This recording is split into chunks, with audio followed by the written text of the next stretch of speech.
Number 3 of our triple header is still to come. The USF&G Insurance Sugar Bowl. Let's go there now to New Orleans and Brent Musburger. Well, thank you, John. And the college football feast now moves indoors from the Louisiana Superdome in New Orleans. It's the Sugar Bowl. Unbeaten West Virginia against the Florida Gators. Happy New Year, everybody. I'm Brent Musburger. This is more than just a story about college football tonight. This is a story about a love affair between an entire state and its college football team. Take a look at West Virginia. Well, here's the state's pride and joy. You know, in Morgantown, West Virginia, they always leave the light on for you. This is the home of the beloved Mountaineers. Back in '88, the Mounties took that perfect 11-0 regular season and visions of a national championship into the Fiesta Bowl against the Fighting Irish of Notre Dame.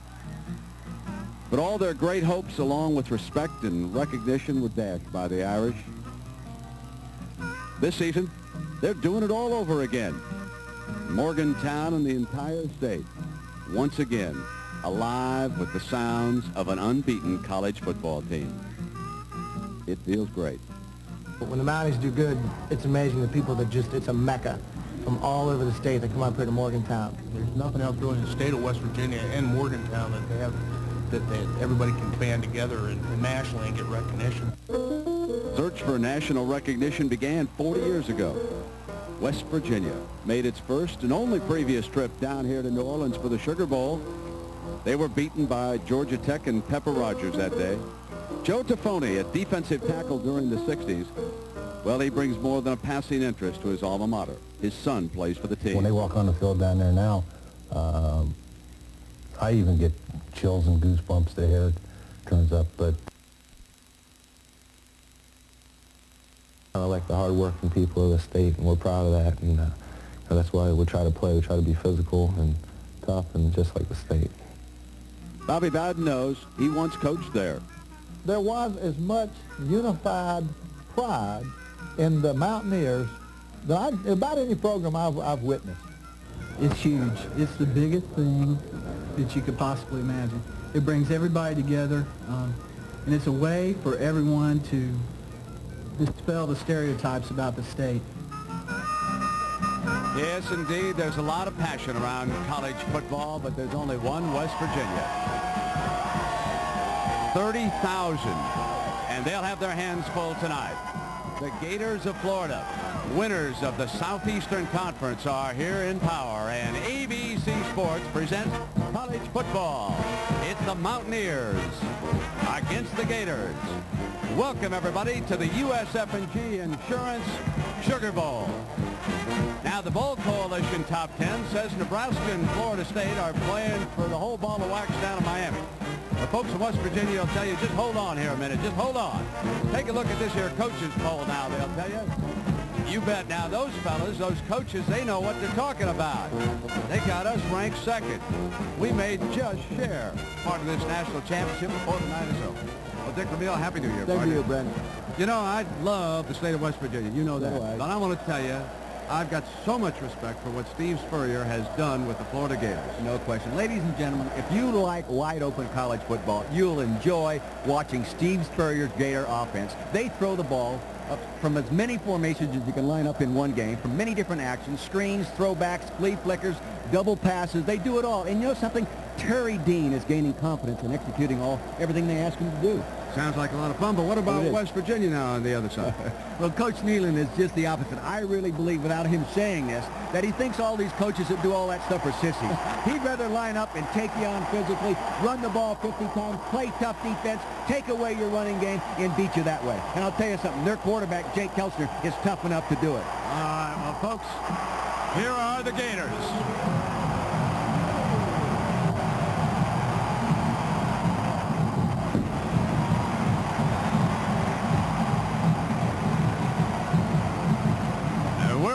Last night, everybody got ready out on Bourbon Street as they rang in the new year. But the players, no, folks, they were tucked in along about 10:30. And a happy new year to everybody from New Orleans. We are ready for the USF&G Insurance Sugar Bowl.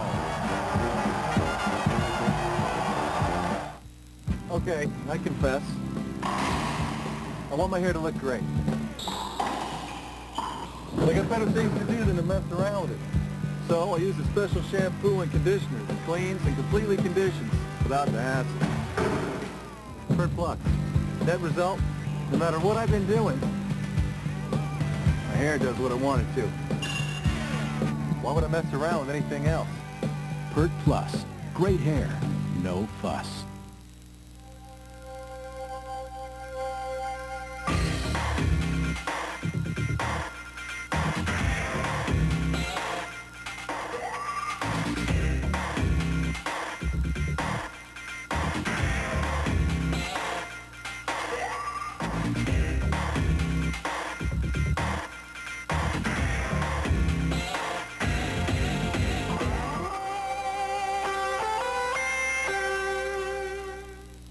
Brian Denny is Dr. Brian McKenzie. That surprise you? Sometimes he's lucky, sometimes he's not.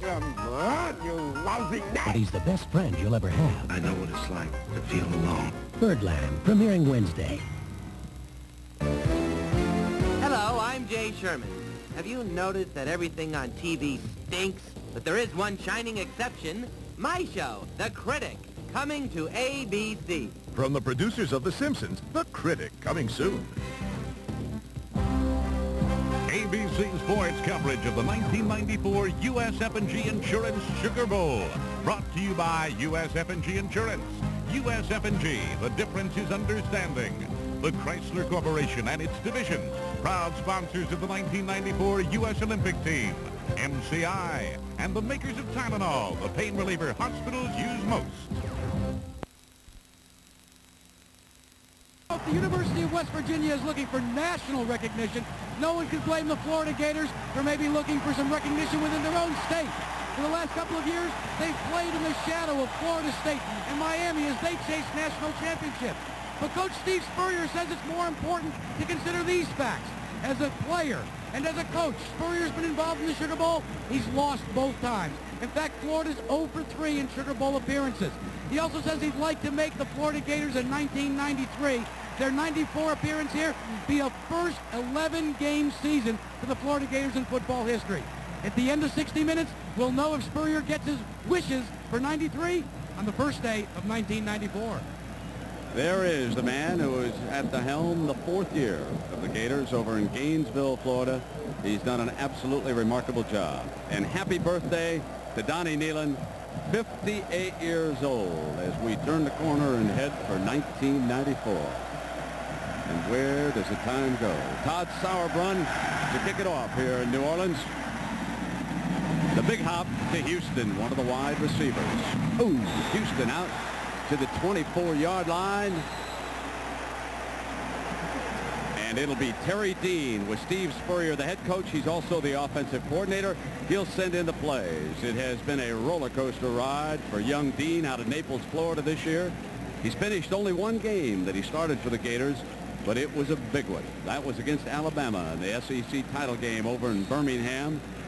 And the players on the team came away and told us here this week when we met with them that was the day that Terry Dean came of age. He became one of the players. When he bent down in the huddle, they knew he was in charge. And here he is in charge, calling the first play, moving Houston over about a half yard in the slot.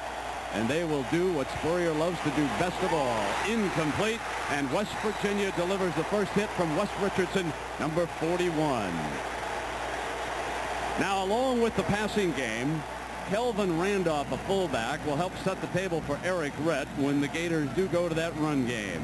Anthony Ingracia starting at left tackle as he did against Alabama in the SEC title game. On the defensive side, Derek Wiley, number 45, one of the big hit men for the Mountaineers. And Wes Richardson has already made one big play. And speaking of hitters, Mike Collins, number 25, in that West Virginia backfield. 2nd and 10. Dean rolling to the right. Incomplete, pressured by Scotty Gaskins, and a penalty flag down at the 20-yard line here. Well, Steve Dunlap, the defensive coordinator for West Virginia, said he's never been as uncomfortable in preparation for a football game as he has been in preparing for these guys. Very little sleep. He says they're totally unpredictable. and it forces you to whittle down your defensive game plan. But the one thing they won't do is eliminate aggressiveness. These kids are aggressive.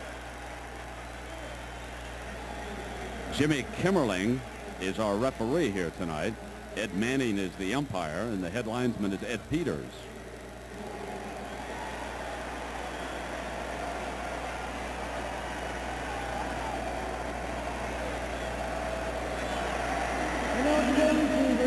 Downfield on the offense.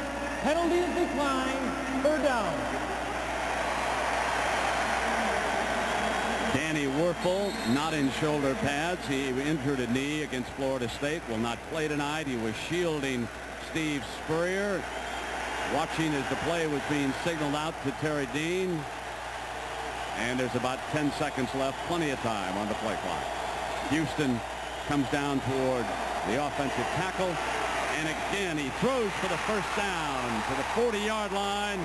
And Charlie Dean, no relation to the quarterback, the big tight end, the senior 6'2", 245, with the game's first down. Well, they don't go to him very often, but they go to him in critical situations. Left side of your screen, crossing pattern. Dean settles down in the hook zone right there in between the linebackers, takes it up, and makes the first down.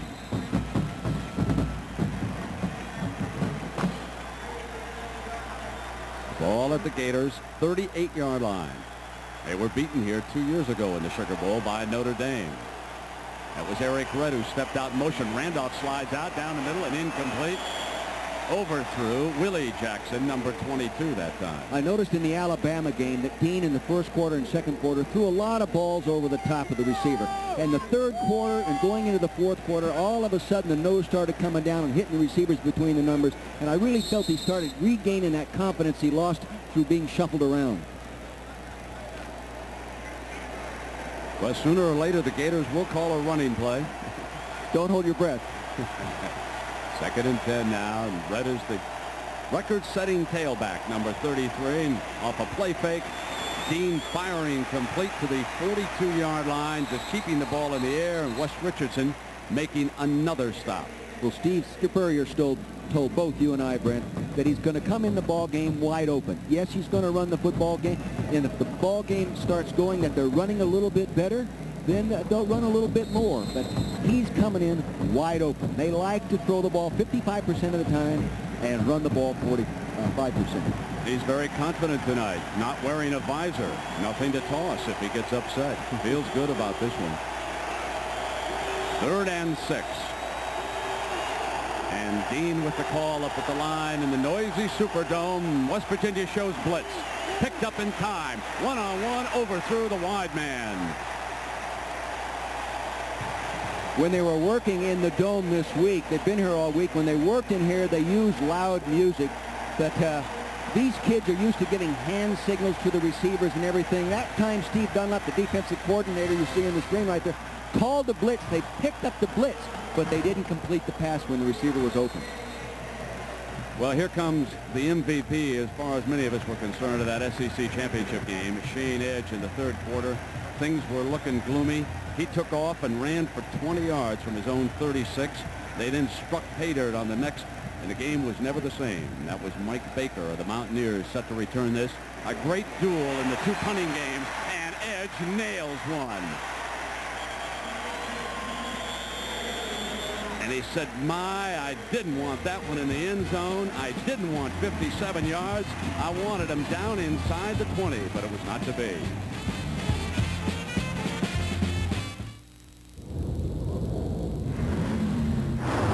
It overpowered the Infiniti J30.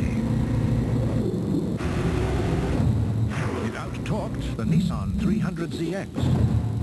But more importantly, it eliminated, annihilated, and utterly destroyed the Chrysler stereotype. The Chrysler Concord, an eloquent expression of form following function. Out of the mold of Billy Kilmer, here's your man, Jake Kelchner, from Berwick, Pennsylvania. And Jack Arute, what about the crowd noise when it picks up here for Jake? Well, Brent, interestingly enough, the chief referee, Jim Kemmerling, told both teams in a meeting yesterday he will not I repeat, will not enforce the noise rule that is used during normal games. He says it's hard to determine who's making the most noise in a bowl game. Most noise right here, Jack, made by the Mountaineer fans as Kelchner, who's a surprisingly strong runner, carried it around the left side. Normally, he'll hand it to Robert Walker, 43, behind this offensive line, which features the All-American tackle Rich Graham, number 78. And against the Gator defense, will line up this way. Kevin Carter played well against the Crimson Tide in the SEC title game. Eddie Robinson's their leading tackler. And back in that defensive backfield, Michael Gilmore. Wonderful story, number 35, pre-med student, 3.75 grade point average, and a fine football player. This is 2nd and 2 after the 8-yard run. Kelchner throws to the sideline, and Baker at the 42 for a Mountaineer first down. This is Mountaineer football, Brent. They like to run the football, use the run to set up the play action. This time they use a little counter action. They freeze people inside. The coverage sits down a little bit there, back there in the zones. They hit the corner pattern in behind the rolled up corner. You'll see it to the right side of your screen. Good job. 14-yard gain to Baker, who goes out to the left along with Hill. Ryan, the tight end, in that direction, and a spinner by the fullback, Jimmy Freeman, into the arms of Dexter Daniels, number 48. What we see them doing right now, using a tight end going unbalanced in motion, is new. They have not done that all year. Now they're running the same offense they normally run, but they're bringing an extra blocker. That's how they made the nice run with the quarterback on the opposite time. Jake Kelchner had to be replaced in the 4th quarter of the great comeback against Boston College. He had trouble with his right elbow. You'll notice a heavy pad on it. A play fake.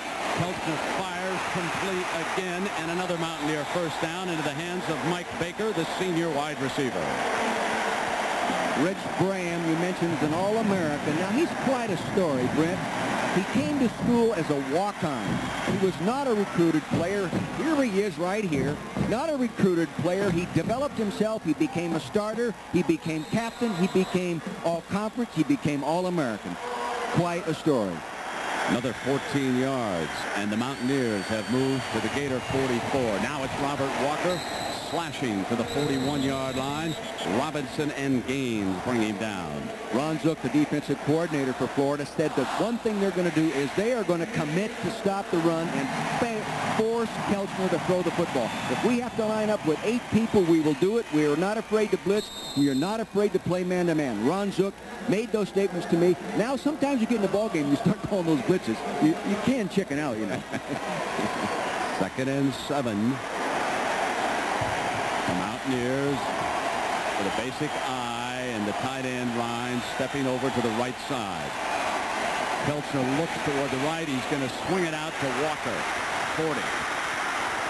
To the 34, close to a first down. Larry Kennedy, the defensive back who led the Gators in tackles against Alabama, number 3, coming up to make his first stop of this game. What they're doing with that swing pass is taking the tight end and releasing him outside and trying to screen off the defense, then swinging the back wide here and trying to attack a soft area in the coverage. Drop back pass, get the linebackers right. You'll see the tight end screen him off here. No defender on him in that zone defense out there. A lot of running room. You can't give that man that much room to run with the football. It is 3rd and 1.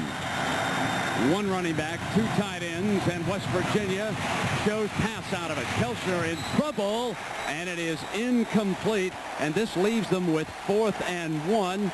An unusual call. Yeah, unusual call. You know something, Brent? They did the same thing against Miami, the first 3rd and 1 situation, when we saw them play early in the year. I believe they will second-guess that decision. They don't have a good field goal kicker.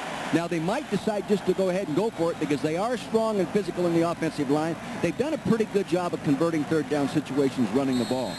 So this will be a 4th down. And Jack Arute, what about elbow surgery? Is that possible for Kelchner with that bruised elbow again and that bursa sac problem? Brent, it is indeed a possibility. You know, he's wearing that protective white bandage around his elbow. You can see it there.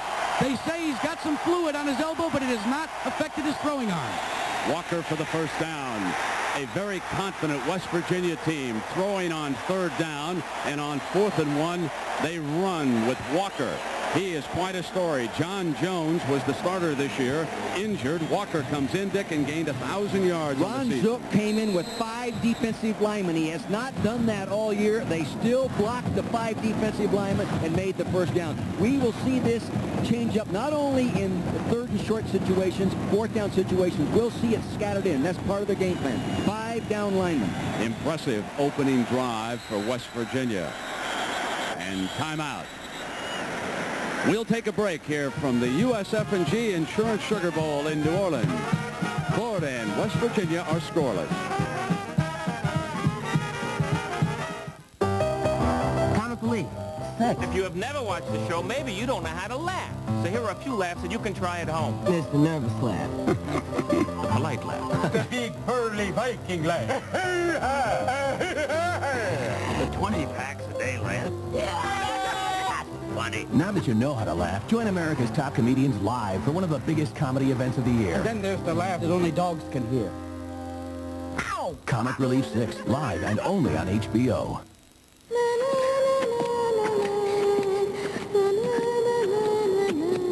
The universe is information. Information can be digitized. Digital data can be transmitted. Every book, every movie, every piece of knowledge in the universe, right here.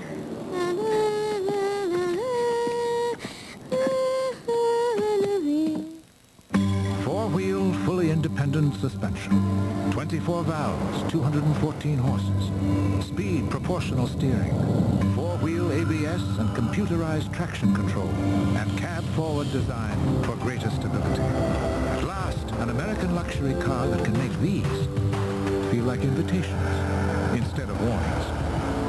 Presenting the Chrysler LHS, an eloquent expression of form following function. Rosie has a business meeting. I love that brooch. My husband gave it to me. Either he did something very bad or you did something very good. It's a new Roseanne Tuesday. Welcome back to New York. I'm John Saunders. In the Cotton Bowl, Mike Miller of Notre Dame, 37 yards on the punt return. It sets up this tie-breaking field goal and game winner by Kevin Pendergast, 31 yards. The Irish prevail 24-21. Brent and Dick. John, that was closer than a lot of folks thought. The Irish were favored by 7 in that Cotton Bowl in Dallas today. West Virginia, the champions of the Big East. The Big East on the day, 1-1. Miami shellacked by Arizona this afternoon. What a performance out in the desert. Now here for the Mounties, Keltner going to the end zone. Kearney's there. Touchdown, West Virginia.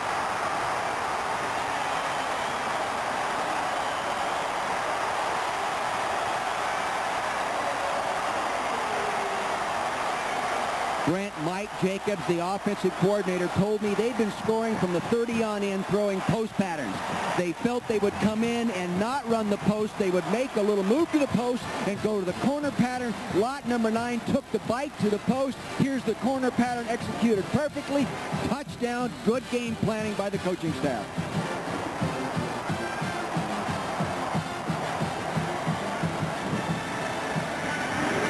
Tom Mazzone puts West Virginia up by 7. A 32-yard scoring pass from senior quarterback Jake Keltner to senior wide receiver Jay Kearney. And Kearney averaged 63 yards on his 4 previous touchdowns this year. You can see right now they're one-on-one here. One guy here, one receiver here, 3 safety, man-to-man to the right side of your screen. Down, make a move to the post, and go for the corner off play-action passing. Good design, corner all alone. Lott takes the move to the post, gets to the corner, free safety comes too flat. Gilmore can't help.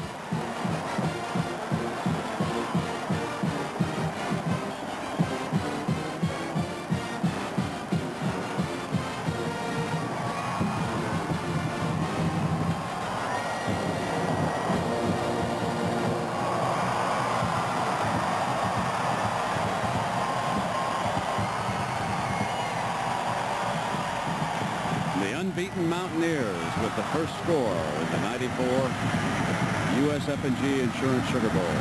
Todd Sauerbrunn, the punter, and he tries the long field goals. He also handles the kickoffs. Jack Jackson and Houston back deep. He has a real good leg. This is Jackson a yard deep. Cut back to the 27. Jack Jackson, who led the SEC in touchdown receptions this year, and someday, folks, you're going to see him playing in a Monday nighter. In our final Monday nighter of the season, the San Francisco 49ers put it in high gear with the Philadelphia Eagles, one of those teams decimated by injuries this year. Not the same after they lost Randall Cunningham. The Niners will be tuning it up for the playoffs, which will begin next week in the National Football League. But the one thing those Eagles have done is they have played consistently hard, and they played awfully well last week in beating the Saints. Florida's first possession, they passed 6 straight plays. Now Eric Rett on the toss finds a huge hole for a Florida first down as they discover the running game. This is really different. They toss the ball, and it counters back. Very different. He'll toss it to him this way, and he'll catch it, and then come back with a lead block for the fullback. Very different. It's the only school I've seen run this play. Good block by Kelvin Randolph at the point of attack. Move the chains. Here it is again. That frees the linebacker, starts to move in one way, makes him easier to block. 12 yards and a first down, and that gains Rett another carry. And Eric Rett, he, of course, surpassed Emmitt Smith's career rushing record of 3,928 yards, and he is shaken up on that play as he goes down, and he is grabbing at his back down there at the 47-yard line. And here comes the medical staff for the Gators out there out of West Hollywood, Florida. He's a young man who was heavily recruited by West Virginia. In fact, Coach Nealon thought that he was going to land him in Morgantown. Take a look at this at the reverse angle. You know, Brent, earlier, too, and the first time he got hit catching a ball over the middle, he got up rubbing his back, if you'll remember. He's stretched out there right now. It doesn't appear to be obvious there. You know, and the second string running back is not here. Tony Davis is not here, so if he can't play, they'll have to go with a true freshman. Terrence Foy was getting most of the practice stick. Let's see if number 5 enters the game, or if they go with a fullback. As Rett, you talk about medical attention, they're going to stick with a fullback right now is what they're going to do. They'll use Randolph back there as the lone setback while Rett's recuperating over on the sideline. And they'll give it to Randolph. He slipped through as Steve Perkins, number 97, grabbed him first. He cut back too soon. I'll tell you this, if you're going to defense Florida's offense, you better not allow them to run the football, because if they start running the ball with Eric Rett, they'll give it to him like they did in the Gator Bowl last year. He ran for over 190 yards. You better stop them, because if you have to stop both the run and the great pass, you're in trouble. He's back in the game. He's a tough hombre. He's a state wrestling champion down at Hollywood MacArthur High before coming to Gainesville. This is 3rd and 3 for the Gators. And Dean off a quick drop throws incomplete. And Perkins deflected it. Big Steve Perkins, one of the better defensive linemen they have, voted most improved defensive player in spring practices. Continued to improve all year, has another year. He's out of Fort Lauderdale, loves to play football. And the other thing, just like the rest of these Mountaineers, they love to work. They love to hit each other, too. Well, it's Shane Edge time again. Boomed it back into the end zone, and the Mountaineers promptly went 80 yards for a touchdown. Here's Baker, signaling that he's ready to tax it.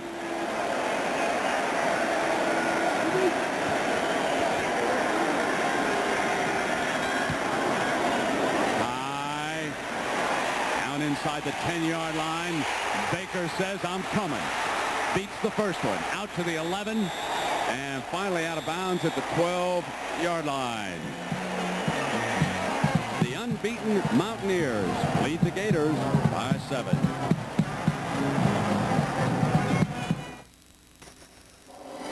To make Dodge Intrepid more spacious, we moved the wheels that normally go here, out, and back to here. Up front, the wheels that were here were moved out to here. It's a concept called cab forward. that yields astonishing room for people like me, while good things like wider doors, sports car handling, and superb aerodynamics came along for the ride. Dodge Intrepid. This changes everything. With full confidence, I submit to you an affordable economic package. Senator, this will cost only $10.99. $10.99. The man's an idiot. I'll say it again. Bigfoot Pizza, a legendary value. There will be a road. It will not connect 2 points. It will connect all points. Its speed limit will be the speed of light. It will not go from here to there.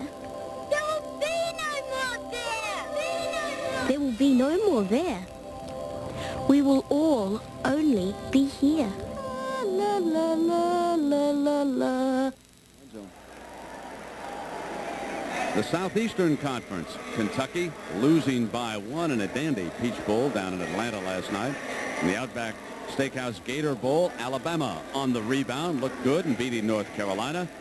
But there was a shocker in the Citrus Bowl today when Tennessee was blown away by Penn State. Now in the Big East, Virginia Tech big over Indiana. Arizona 29-0 over Miami, and Boston College comes up big on Virginia today. So that's how the Southeastern Conference and the Big East did. And Baker was shaken up on that punt return. He disdained the fair catch. Took a lick, and he'll be back. And now it's 1st and 10 at the 11-yard line, and Kelchner throwing beautiful pass to the inside. This was Rasan Vanderpool, the freshman, getting some playing time because of Baker's injury. But what a well-thrown ball that was, not giving the defensive back an opportunity as he got it down to the inside. As Jake the Snake, who started his college career at Notre Dame and then transferred to West Virginia, and what a pleasant addition to the Mountaineer team he has been. This is his final game as a Mountaineer out of Berwick, Pennsylvania. That's a tough town. Mamas raise their babies to be football players in that town. Here is Robert Walker to the 20-yard line, and Dexter Daniels. They're flopping the tight end from side to side, Brent, getting the bandit back, who is actually more of a run defender on the pass side of the formation, and Monty Groh, the Gator back, on the other side of the formation, forcing him to play run. It's a good little game plan. I'm sure that Coach Zook will make an adjustment here soon. Well, here's 3rd and 2. You see the tight end coming over. By starting over on the other side, he got the run defender on the other side and the pass defender where he ended up. Vanderpool takes Kennedy. Now on the toss to Walker. Well-designed play. Penalty flag thrown late by the back judge. Holding by the wide receiver was Sean Vanderpool out blocking the strong safety or the Gator back. He hooked him by the foot, I'm pretty sure.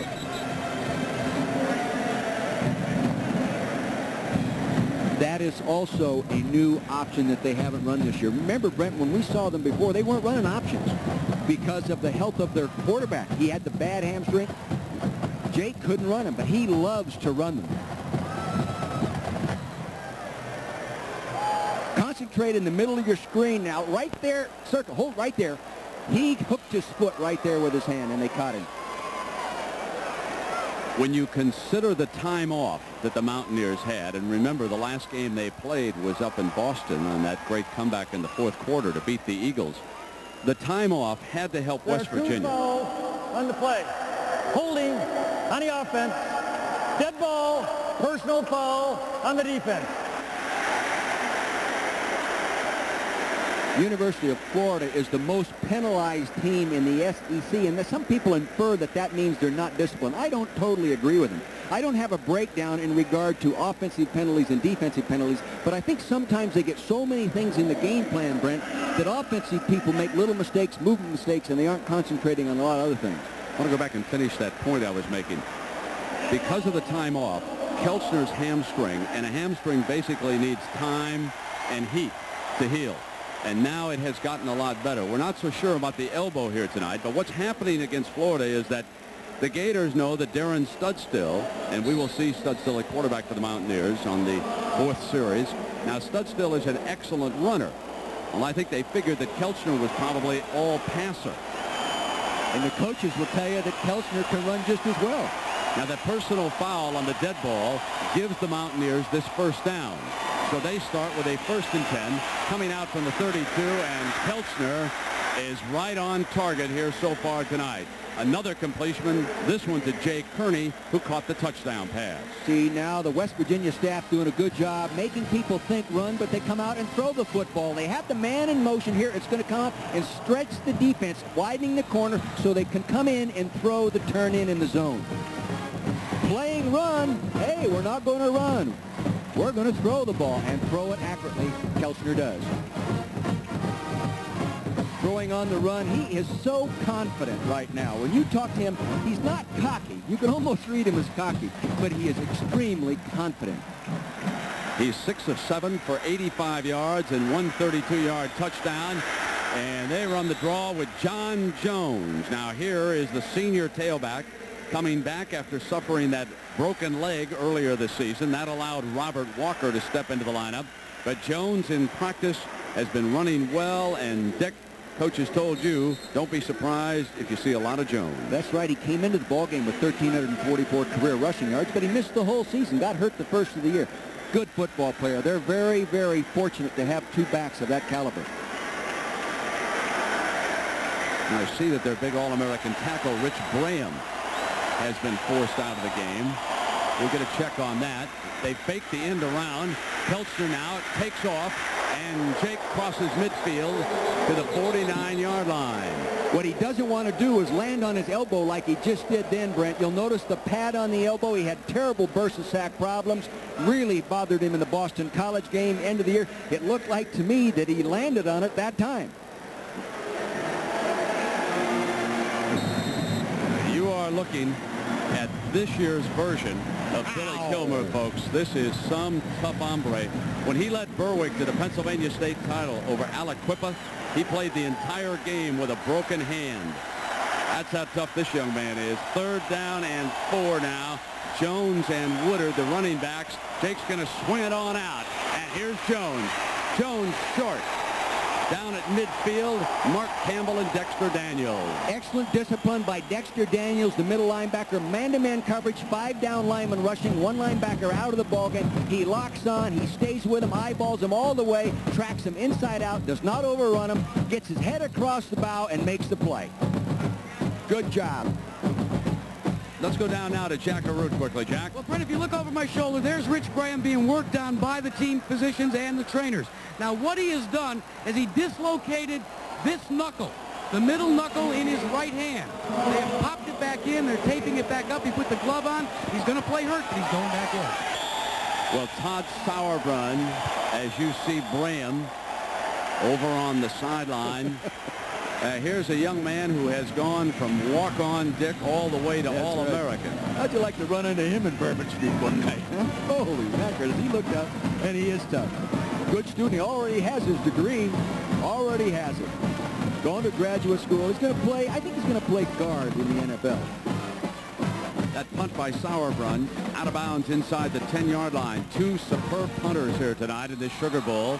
And the Gators now are buried. They have to come out from the 9-yard line. Jack Jackson comes in motion, 3 wides to the left. He'll hit Willie Jackson, 22, and Willie Jackson is forced out at the 16-yard line, and it was Aaron Beasley taking him out of bounds. That's a form of a wide receiver screen without using offensive linemen. They do a lot of this stuff because these guys are so gifted. Jackson has been a kick returner, a punt returner, and he's very, very skilled. Number 2 all-time receiver at the school. Just saw a shot of Reggie Green here, Dick. He is now in the game. Did not start tonight, and Gracia did. This is 2nd and 3. Terry Dean on the toss. He'll take it back. This is a familiar play to Gator fans. Straight down the middle. They want one-on-one with Houston. He overthrew him and almost intercepted at the 32 by Beasley. Good pressure on him. He had to slide. and a penalty flag is thrown, and it may be a personal foul here against Willie Jackson. Jackson at the West Virginia 45-yard line got into it, and the penalty flag was thrown.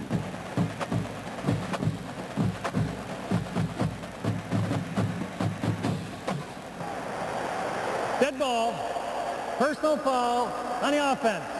Dead ball, personal foul on the defense. We will offset them. Third down. Coach Nealon wants a little better explanation of that call. They flip it, the flea flicker, give it back, throw the post pattern. They got the coverage up. Tafoni hit him as he threw the ball.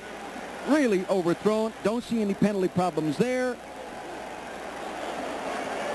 We're not going to see it in that replay because it was off to the left and further back about 15 yards is where the incident occurred. It is now 3rd and 3. I formation for the Gators. Here's the toss to Rhett. Rhett looks on the left side, and he is trapped. And coming from the backside, Derek Wiley, and a penalty flag again. They used that same action that they just used the flea flicker, but this time he kept the ball and tried to run. Right now, West Virginia's defensive front four, those down linemen are really coming off the ball, Brent.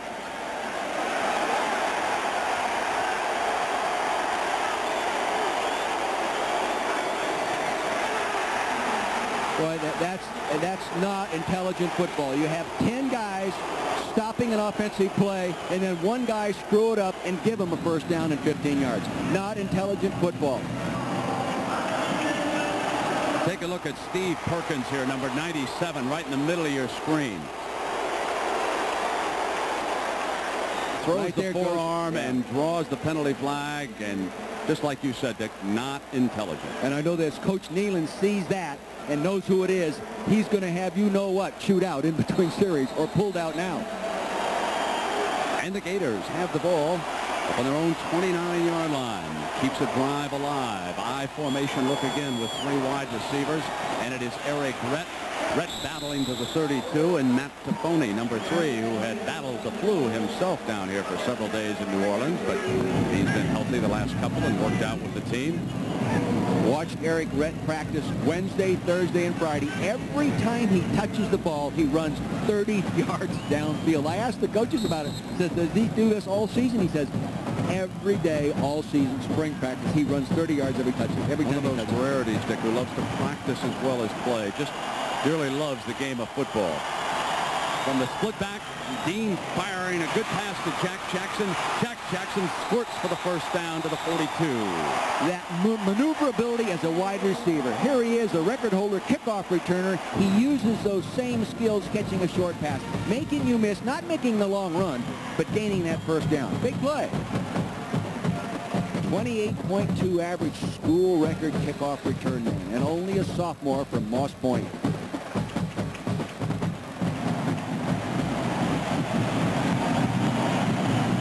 Left in the first quarter. Wow.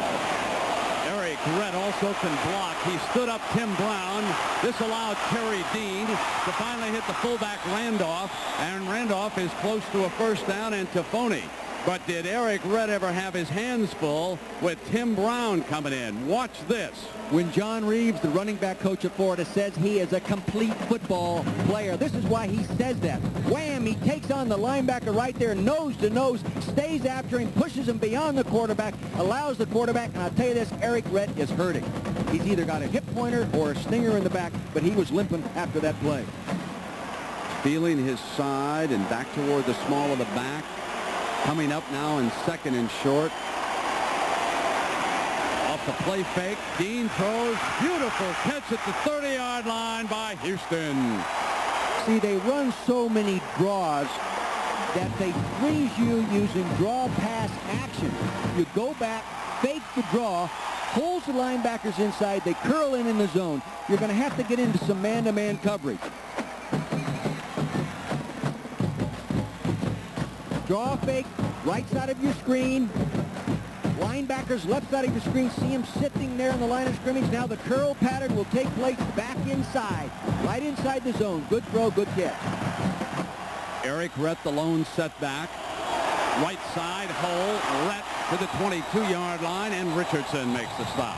Good job by Jason Odom, the big offensive right tackle of 290-pounder. Got the pass rusher upfield and allowed that hole to open. And the right guard, Jim Watson, stung the defensive tackle, and he couldn't get off. Good job, Jason.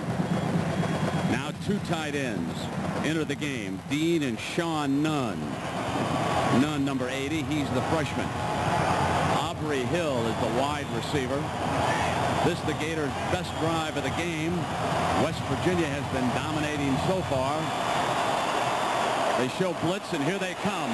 It's picked up, and Dean quickly steps to the left, drops it high, but Hill's got it at the 10-yard line, and a first down on a nifty grab with, again, Eric Rhett throwing the key block. A great call by Spurrier. He's been spreading them all over the field. Now, a la Washington Redskins in the old days, he bunches them all up, gets them tight, then runs a crossing pattern. Receivers cross. Here's the wing coming across underneath. No one picks him up. Big gainer. Good pressure inside. Rhett does a nice job, as you said, Brent, of picking up the pressure, but nobody stays with the crossing receiver. There he is. If it had been a clean throw, it would have been a touchdown. Chris Bilkey in at fullback. They set the eye, and Dean will change up the play right now after he looks at the defense down here going in. It's Rhett behind Bilkey. Rhett battles to the 7-yard line, and Buddy Hager brings him down. When they get down here, Brent, they like to throw the corner patterns to the guy in the slot. That's what they like to do. It was effective in the ball games that I watched in the tape, and they throw it well. They execute it real well. Tough to cover, because many times you get a slot man on a strong safety, and that's a mismatch. They're going to send Harrison Houston over into that slot. Jack Jackson's on that side, and Chris Doring all to Dean's right. Willie Jackson over to his left. 4 talented wide receivers. Short drop, quick pop once. Willie had a left hand on it and couldn't bring it down. He had one-on-one against Beasley, and he could not deliver it. See what they did, Brent. You called it. They had 3 receivers set up to the field. They're trying to pull the coverage over there. Try to bring all coverage people over there. Force the one-on-one situation. They got the one-on-one situation. They just didn't throw it complete. 3 receivers on top. One-on-one right here. You've got to complete it when you get that situation. Good defensive job, though, right there. They got a jam, got a little pressure on them, couldn't throw it accurately. Florida calls a timeout, and Terry Dean will come over, and I can remind everybody that coming up on Monday here on ABC, day 1 with Forrest Sawyer. And it's a very interesting story. You'll get to meet Billy Graham's son, Franklin Graham. Now, he's apparently going to take over his dad's evangelical empire, and you will find out all about him Monday night on day 1 here on ABC. That prior to the Monday night game between San Francisco and Philadelphia. So, Dick Vermeil, let me ask you this. Are you surprised so far by anything you have or have not seen? I am not surprised. I really am not, though, because the people, we've been here long enough, they're very open with their game plans, and they're doing exactly what they said they were going to do. West Virginia said they were going to come out and throw the ball a little bit more than they normally would, because they expected Florida to gang up and try to stop the run. And that's what they're doing. So they're getting some one-on-one situation, and they're throwing the ball well. And you can see the difference in Kelchner now than we saw him against Miami. Jackaroo, what's the situation with Eric Rhett? Well, as you know, Brent, Eric took a helmet to the back in the early game out of the game. They say there's nothing really wrong with him other than the West Virginia players know that he got hurt a little bit. So now whenever he carries the ball, gets in the pile, not cheap shots, but they're roughing him up after the whistle is blown. He's already complained to the referee a couple of times. He's not at all happy about it, but that's part of football, as you know. What's interesting, Jack, on the play which he came out on and received medical attention, he didn't take a helmet on that one. He simply went down here on the AstroTurf. That would have had to happen in an prior ensuing to that. play. In an ensuing play, what happened, Brent, is in the pileup. They just keep spearing people. That's part of what you learn to do when you play rough football. Yeah, well, let me tell you something about West Virginia. That's the kind of game they want against Florida. It's a little black and blue division football, folks. That's what they want. And meanwhile, Steve Spurrier, he's got 4 wide receivers. He's got his quarterback calling the pass play up at the line of scrimmage. He's got a 3rd down. The Mountaineers were blitzing. I think they could have been offside. And it's deflected away by Beasley. He threw it too flat. It hit the defender on the helmet. Aaron Beasley knocked it down. I asked Aaron Beasley the other day, if there's one receiver better than the other, he said, Coach, they're all good.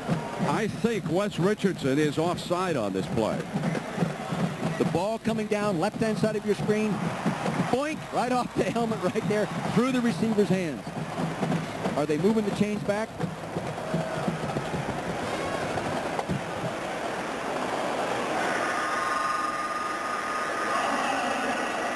Now, Richardson was coming on the blitz, and he stepped across. So now the penalty moves the ball inside the Mountaineers' 5-yard line. Now, here's an idea and an example of what Eric Rett has been complaining about. Tim Brown just getting a little boost there from somebody's midsection to stand up. Now on third down, here's the toss. Rett is cut off. Going to head back to the right side and try to get to the flag. Cuts in. Beautiful run for a score. What a run by Eric Rett, the all-time rushing leader for the Florida Gators. You can punch me all you want, buddy. I am still tough, and I'm going to run the football. Not a design play to break back like that. Just good instinct, toughness, and a strong desire to put it in the end zone. They wanted to run outside to the top of your screen. It's shut off. Good defense. He bounces back. He switches the ball back to his other hand so he can straight arm with that left hand. He's coming in there. Boom. Touchdown. Good effort. That's why he runs 30 yards every time he touches the ball. Steve Spurrier pleased with that drive and the performance of his quarterback. And Judd Davis, the winner of the Lou Groza Award this year, is on to attempt the extra point for the Gators. Perfect. Nice run, Eric. That was a big-time college football run. They talk about this young man and say that maybe he doesn't have the burst for the NFL, but he sure got the heart. Yes, he does. I talked to Coach Spurrier about it when you were with me when we did. He says he doesn't have the great speed, but he has good speed, but he has everything else. The big thing he has, too, combined with all those attributes, is tremendous character. Well, I'll tell you, you line up with guys like that, Brent, you win. Well, here he is. Sweep to the left. Oh, not there. I'm going back the other way. There should have been a man in contained position coming down from the backside on that play to prevent that from happening. Well, Beasley should have also made the tackle. Beasley is the defender over there, and he's got to break him down and keep him there, at least until help arrives, which he did not do. Kids like Eric Rett are infectious. They are infectious to the entire offensive team, to the guys that sit on the bench, to the special team. And in my case, guys like that were infectious to me. I mean, people used to say, who motivates you, Dick? And I said, guys like Eric Rett. We have got a couple of characters like that. For West Virginia, Jake Kelchner. And it'll be his turn now with Mike Logan, 23, and Vanderpool, 26. You know, the key play in that scoring drive was probably the personal foul on the Mountaineers after they stopped Florida on third down, wasn't it? Back on their own 15-yard line. They were their own worst enemy. Here's the freshman Vanderpool from out of the end zone. Vanderpool wide to the left. Both teams very dangerous kicking games out at the 25. We see a lot of little infighting going, Brent, even right there. Blocker against kickoff coverage guy. Both coaches ought to get their players to the sideline and say, guys, keep it clean, keep it clean.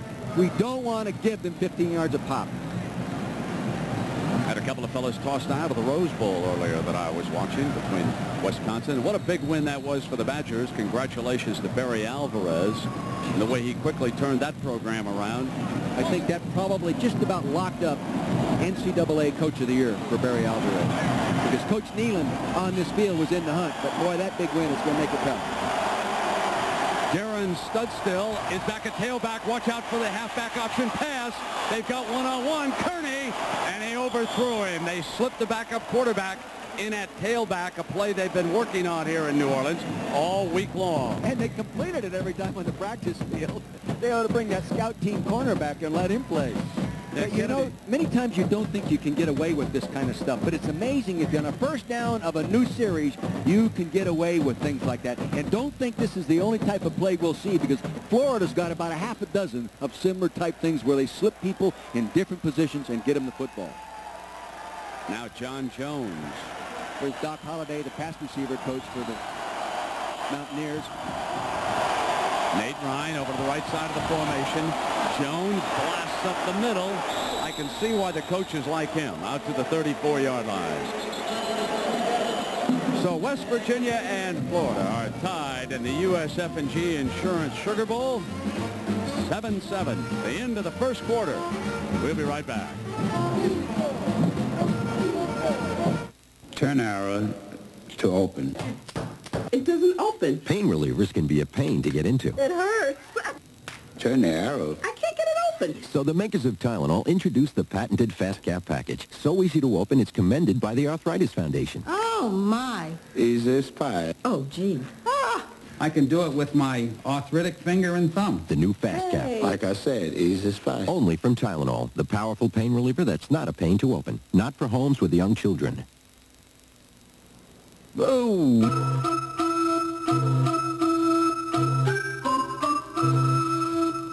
Lenny the Caveman and Thrifty Car Rental would like to remind you this holiday season that wherever you're traveling and whatever set of wheels you're using, please be extra careful when you drive. After all, during this time of year, getting around is hard enough. Happy holidays from your neighborhood Thrifty Car Rental.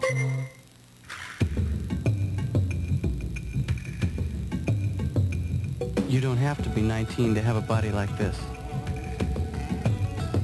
You don't have to work out 8 hours a day. You don't have to be narcissistic or shallow. In fact, all you really need is $39 a month. The SoloFlex Muscle Machine. What are you waiting for? Here's a camera tip.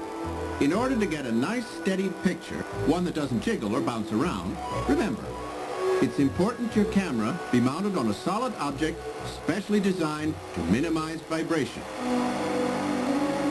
Dodge Intrepid, running at, let's say, 85 miles an hour, would be a particularly good choice. Dodge Intrepid. This changes everything.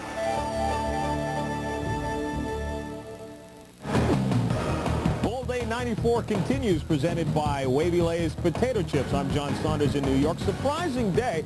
Penn State absolutely blows out Tennessee 31-13. Kajana Carter with 2 touchdowns in that game. In the Fiesta Bowl, Arizona shuts up Miami 29-0. Dan White with a couple of touchdown passes to Troy Dickey. And in the Rose Bowl, Wisconsin wins for the first time ever in the Rose Bowl as they knock off UCLA by 5. Back to Brent. John, I think overall this was one of the best New Year's days that I can remember in recent memory for the Big Ten. 3-0, Michigan, Penn State, and Wisconsin. Nice day by a conference that had a good year. Now Kelson was running the option, and it was disrupted completely by the defense. Ellis Johnson was there, and Dick, let's take a look at the All-American tackle Rich Braham, who's back in. Well, many times guys are labeled All-Americans, and you watch them play, you can't figure out whoever picked them. Maybe Ladies' Home Journal or something like that. But when you watch this guy play, you know that he's an All-American, taking on Richardson inside there at the linebacker position and doing a good job. Oh, you get all the mail from the women on that one. Well, you know how many times we've seen a guy labeled All-American. We watch him play, I know we what can't you figure mean. it out. Close to have sour run. A little bit of a low punt. And running up is Sorolla Palmer. He did a great job against Alabama. And he's upended here at the 35-yard line by Charles Emmanuel, the sophomore defensive back. But we can take a look at the first quarter numbers. West Virginia dominating early, and then the Gators marching back down to score their touchdown. Things fairly even, Dick? I'll tell you, well, I don't know if we've done a game in a long time as even as that. The other thing is neither turnover. Look at the time in possession. 52 seconds difference. Even football game. And it's going to be like that probably for 4 quarters all the way through. Eric Brett and Kelvin Randolph are the Gator running backs. They're leaving Randolph in because they're going to need some blocking against this defensive pressure from West Virginia. Here's the toss, and Rhett cutting back beautifully on that play again to the right, and the daylight is there. This is such a quick pursuing team. They take that quick step, and then Rhett came back to daylight. Here's the quick step you're talking about, Brent. They toss the ball. Now it has an effect on the linebackers to freeze him there as they toss it, and he comes back with the lead block. See him step, it freezes him. Look, he wanted to go after it. He couldn't get there. Nice block by Randolph right there. Move the chains. Oh, this is a Steve Spurrier special here. 2nd and short. Get the pressure over on the left side of the formation right now. You got your tight end, and it's really a wide receiver on the right. You've camouflaged. Bring him around now, and off a fake end around, and there's a penalty flag down along with Dean at the 39-yard line. They were going to go for the whole ball of wax on 2nd and short. You could smell it coming, couldn't you? It was a waist down all the way, and sometimes I think coaches make a mistake to use that kind of play on a waist down situation. You have to give the defensive coaches some credit as well. The secondary coach, Kevin Ramsey, had the safety sitting back there looking for some kind of a play like that. Well, Kimberly's arm apparently had fallen asleep, and he wanted a little exercise, so he picks it back up and puts it away. And doesn't happen often. No.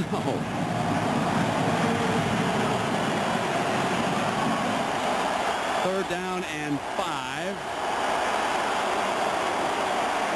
Dean coming over to the right side. Throws underneath, and with pressure on, he was able to deliver it because Eric Rhett would not be denied the football.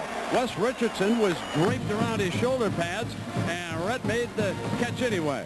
And Wes Richardson is a fine football player. 4-year guy out of Bethel Park, Pennsylvania. He's all over him, like you said, but he threw it right where he had to throw it, scramble situation, and he concentrated on the ball, got it out of the air before it could be knocked down.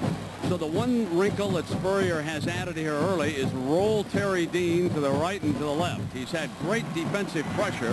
He has 4 wide receivers, 3 of them out to the left now, and West Virginia chose 3 rushmen.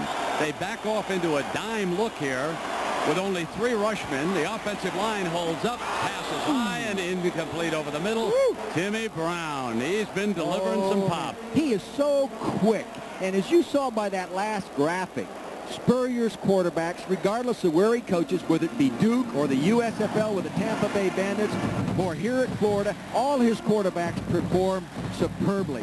And even this year, they both perform well even when they get benched. There is Tim Brown, was a safety in junior college before enrolling at West Virginia. Again, a 3-man rush against this obvious passing situation. 2nd and 10. They throw underneath the coverage to Rhett. West Virginia lets him have a couple of yards and no more before they force him out of bounds. A very soft zone, giving up a couple of yards there. Steve Dunlap, defensive coordinator, West Virginia, doing a good job playing cat and mouse. Showing man, moving the zone, showing zone, moving the man, changing every down what he did from the last down distance situation in that same category. Steve Dunlap on your screen. Good job of mixing it up. He is really defying Spurrier to come back with a power game against that 3-man defensive line. He doesn't think he's going to do it, does he? Here's 3rd and 7 now, and the Gators come up in a power eye. And so West Virginia will set down now. They'll put 4 linemen down, and they'll crush at the corners. Dean is back over the middle, a diving catch by Jackson. That's why this is the most feared passing attack in the Southeastern Conference. Willie Jackson, first down, Florida. What they did is they brought the back in motion. Eric Rhett got the linebacker out as he went in motion. Got the linebacker back coming out. Gets Richardson out there. See, now that leaves only 1 defender. Bring him in here. Throw him the football. Good design. Good design. Man-to-man coverage tight, but there's a hole in there. See that hole? No underneath coverage. Now 2 wide receivers, including the slot man for the Gators, are off to Dean Wright. They'll give it to Rhett, and there's a huge hole on the right side. Rhett to the 30, still going to the 27, and another Florida first down. Good blocking by the fullback. Kelvin Randolph, talking to him the other day, sitting on the bench. I said, do you ever get tired of not getting to carry the football? He says, Coach, I just do what they ask me to do. Yes, I would like to run the ball more. Here he is. He'll lead through, get the linebacker. I would like to run the ball more. I know my job, and I'm going to do it well, and that's what he does right there. Nice knockdown block in the linebacker. Wiley comes back in defensively for the Mountaineers. He'll line up against the tight end. 4 down linemen defensively, and Rhett comes in motion for the Gators on first down. Short drop, fires complete to Jack. Fumble! West Virginia's Tafoni recovers at the 18-yard line. Matt wraps it up. The first turnover of the game. Steve practice. Oh, my gosh. All that design, all that work and effort, all those receivers on the field. I throw it to the right guy, I complete it, and we turn it over. Watch Aaron Beasley over here strip it. Gets it tucked away properly, and a nice job of bringing both hands around and stripping it just as you called it, Brent. We have seen so many teams this year do an excellent job of stripping the football. Takeaways. Every 25 plays, and they don't give it back very often. See, they have a plus 14 play situation there. And Darren Studstill in at quarterback, as the Mountaineer coaching staff told us.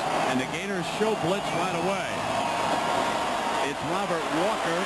Walker steps outside, what he does best of all, and he is out of bounds at the 27 with Michael Gilmore getting him out. You said what he does best of all. True, he has the great speed. Not a cutback runner, power runner, slasher. If he can get an angle and you get parallel with him, Darren's, he can outrun the pursuit. Let's go down to Jackaroo. Jack? Well, Brent, as you alluded to, Darren Studstill is on schedule to come in around the 3rd or the 4th exchange series. One of the reasons that they say they like to do that is to maybe change the tempo of the game a little bit. But Coach Dick Vermeil, as you know, too, it's a great opportunity for the quarterback to see his offense and the defense from the sidelines. Get a feel for it for Jake Kelchner. No question about it. And the great thing about these two guys, they're so evenly talented that they don't vary what they do with the ball. I thought they actually did, because when we saw Kelchner play before, he was banged up and they didn't run him. But now that he's healthy, they say everything is exactly the same. That was Jimmy Freeman for the first down, the fullback for the Mountaineers.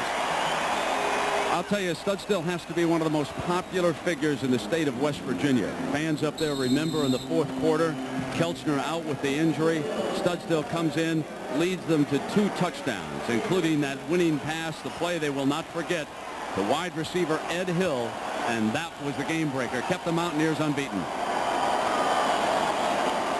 Straight back, Studstill takes off out of the pocket. Oh, throw unload on him at the 33. And the Gators sideline is in ecstasy over that hit. Don't anybody ever say those Gators will not hit. He came right up underneath the chin. Here's how it sounds, folks.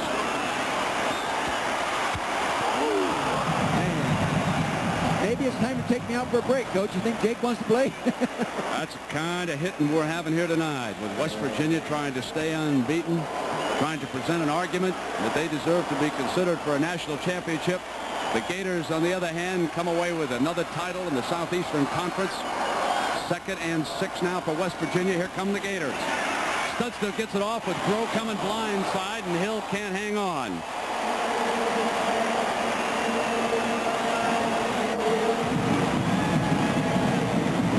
Studstill got hit so hard up underneath the chin, he didn't completely fasten the chin strap. You can see it hanging right down here, the one strap. Lucky he was wearing that nice blue mouthpiece in there. See it in his mouth? It's 3rd and 6, and if there was any one play that may have defined this first half, it was that hit by Monty Groh. And that hit has so... He's confused. I'd take him out of there. I'm not sure he knows what's going on. Yeah, get it out of there. Darren comes over. I'm okay, Coach. Yeah. Really, I am. It's the equipment. You've got to get me better equipment. I'm fine. Nothing wrong with me, Coach. When's the Orange Bowl continue? How's about this Nebraska team?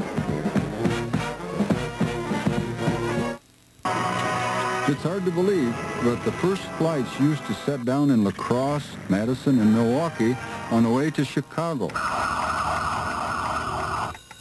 It took nearly 4 hours, give or take an hour.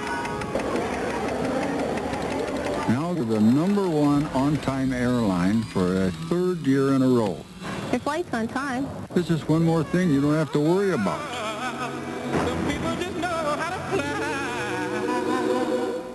Every day, we all find a way.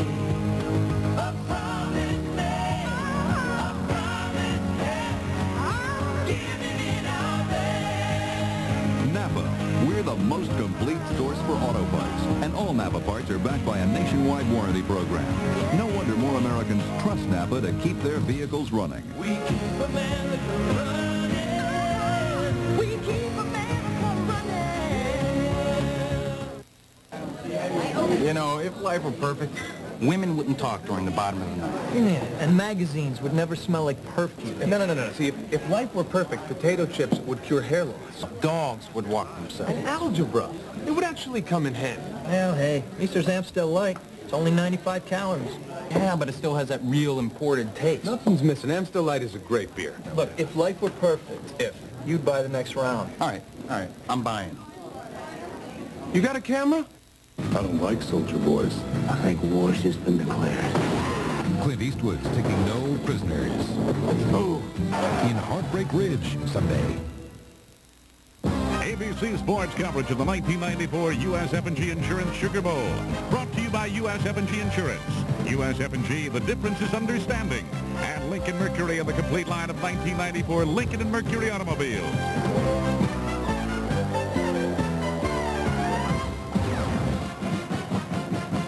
Welcome back to the USF&G Insurance Sugar Bowl. And folks, he wasn't even celebrating last night on Bourbon Street.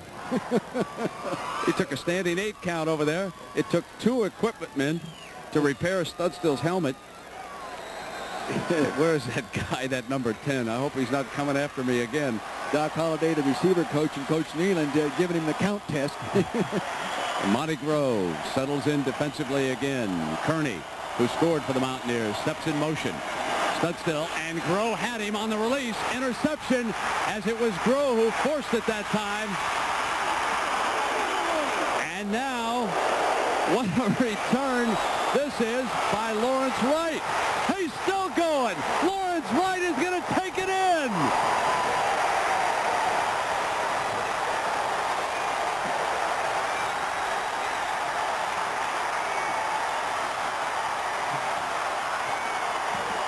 Have you ever seen a return like this? They came with an all-out blitz. Monty Groh, who just got the great hit, comes off the left side. They could not account for him.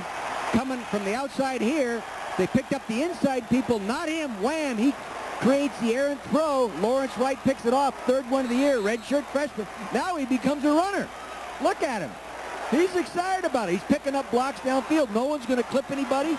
They protect that. He's going to take it in. That's one of the greatest interception returns for a touchdown I've ever seen. 52 yards for Wright. Judd Davis pounds in the extra point. And I'll tell you who turned this game around as far as Florida's concerned is number 10, Monty Groh. He set up Wright. You better go over and thank number 10. Gators lead it by 7. Your insurance, therefore, insures the purchase of any additional liability coverages in excess of whatever a minimum coverage amounts as stated in the below insured entries based upon a waiver of uninsured coverages exceeding the minimum required by insurance law. The insurance company share is the proportion that our limit of liability bears between the total of applicable limits and insures those things which have been damaged. You, as first name insured, moreover. At USF&G, we believe that only when you understand your insurance are you truly covered. USF&G. The difference is understanding.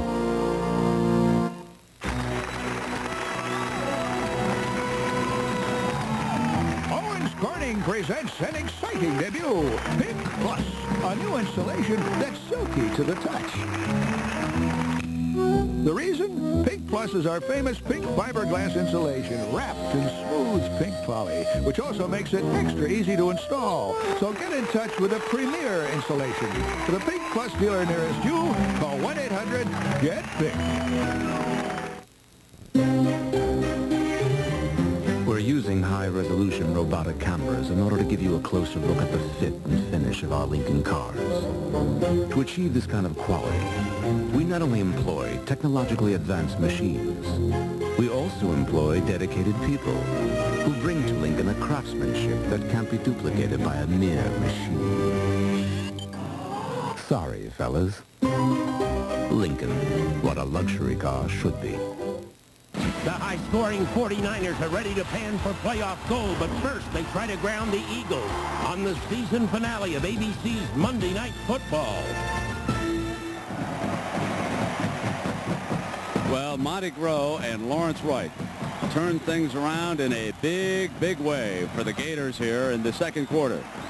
First, it was Groh unloading on Darren Studstill. Then, after a Mountaineer timeout, Groh forced an interception. And Lawrence Wright on the cutback, and it was Groh with a knockdown block that helped open the way. Then he gets up and throws a second block. He forces the interception and then makes two key blocks to open the way. You know, the other day I talked to Ron Zook, the defensive coordinator, and I asked him to describe Monty Groh to me. He said, Dick, he's one of those guys that you always say he's not that talented, he's not this, but all he does is win for you. He's the winner type, and he demonstrates it there. He was so excited his redshirt freshman year when he came out the tunnel for his first football game to play in, he got a bloody nose, and they couldn't stop him from bleeding.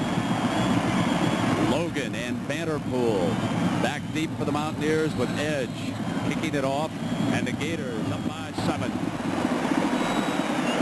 Logan will let this one bounce and fields it anyway. Didn't let it go out of bounds, was fearful someone would come, slips a tackle. Now the freshman tries to battle his way back, and here he comes. Now it's Logan's turn out to the 15-yard line. Well, if this is sandlot football, folks, I'm in favor of more of it. What about you? It's tough football. Both teams are hitting each other. Logan out of Keysport, Pennsylvania, captain MVP of his high school team, played in the Big 33 All-Star game. He's playing like an all-star right here. Probably should have let that ball go out of bounds. Fortunately, he didn't step on the out-of-bounds marker. Now he picks up a few blocks right there. He cuts back. He's going to run a reverse. He shuffle steps. Officially, it's a 9-yard return. Unofficially, about 35. At least. Studstill is still in, and you better believe when he comes up to the line, he's taking a quick look and trying to figure out now where is number 10 camped this time. And he has to keep it on a botched handoff with the fullback being involved back there, and Cameron Davis making the stop for the Gators. Randy wanted a handoff, their little sprint draw play they've been working all week. The draw play is designed to start the quarterback rolling out. They want to roll the quarterback out, pull the linebackers this way, and hand the ball back like that. You'll see that they mishandle the exchange right here. Actually, what happened is Woodward fell down. That's why they couldn't handle it.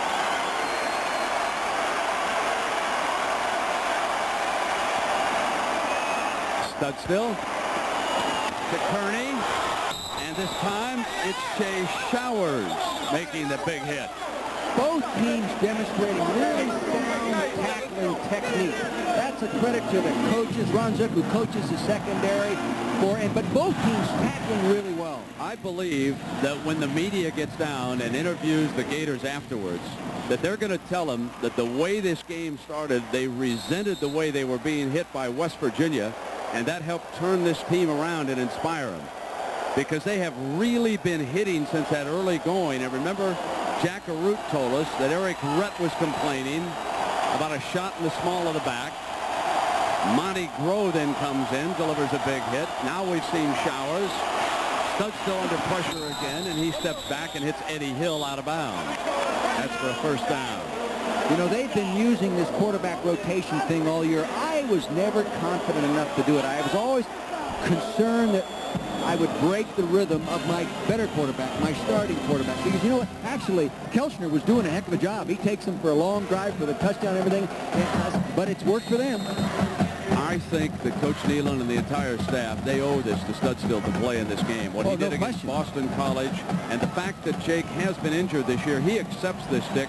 Ordinarily, I would really jump on your bandwagon. I agree with you. I agree with what you're saying. It's a different successful ratio. It doesn't happen very often. Coming down on the option, Studstill's going to keep it, cuts in, and Studstill out to the 36 and demonstrating a little toughness himself, isn't he?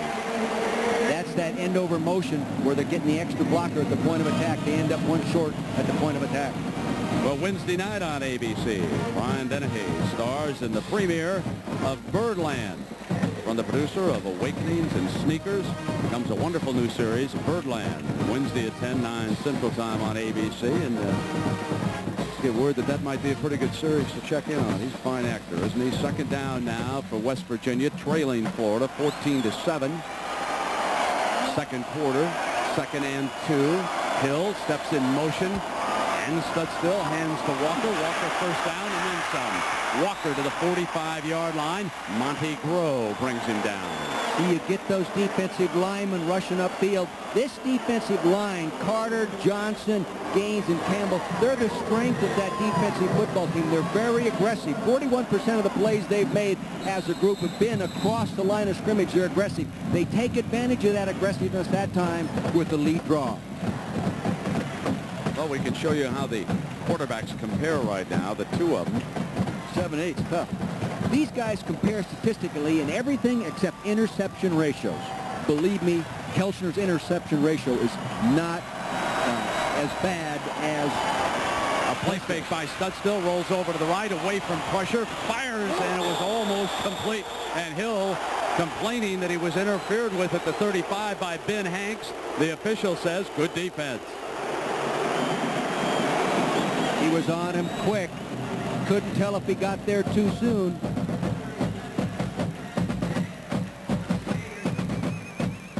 Top of your screen, very top. The ball thrown outside there. He's going for the ball. He had to stop there. Here comes Hank. No, I think that's good. That's good defense. He got around there. Did not look like he got there early.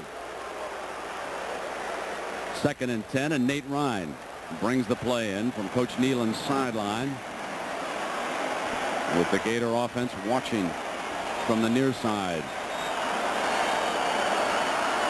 This is Ryan. He'll come over to the left side of the formation.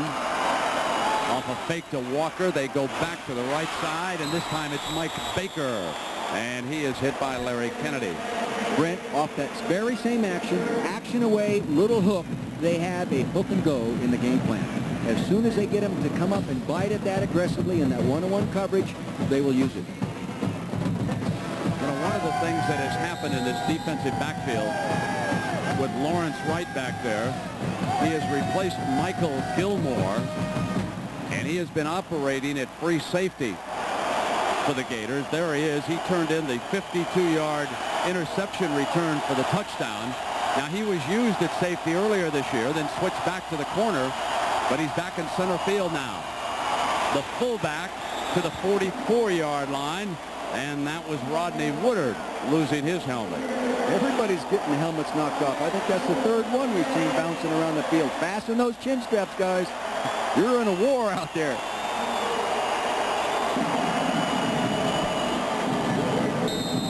.5:30 to go. As far as the style of this game is concerned, this is West Virginia football. You bet. Run right at you. They try to strip the ball there. There goes the helmet off right again. That chin strap is not sound. Yeah, Florida leads on the scoreboard, but this is the kind of game that the Mountaineers wanted in here in the Sugar Bowl. Blitz. Studstill won't get it off. Loose ball. It was down at the 46-yard line. This is what they call, Ron Zook, the defensive coordinator, told me about. They call it the big shadow defense. See, they have 5 down. 1, 2, 3, 4, 5. Now, this is a linebacker. If it's a pass, he'll drop out. If it's a run, he'll attack. They will also use a 5th defensive lineman in that position. See Robinson back out of there. Now here comes the blitz. Pressure on him, and he gets a piece of him.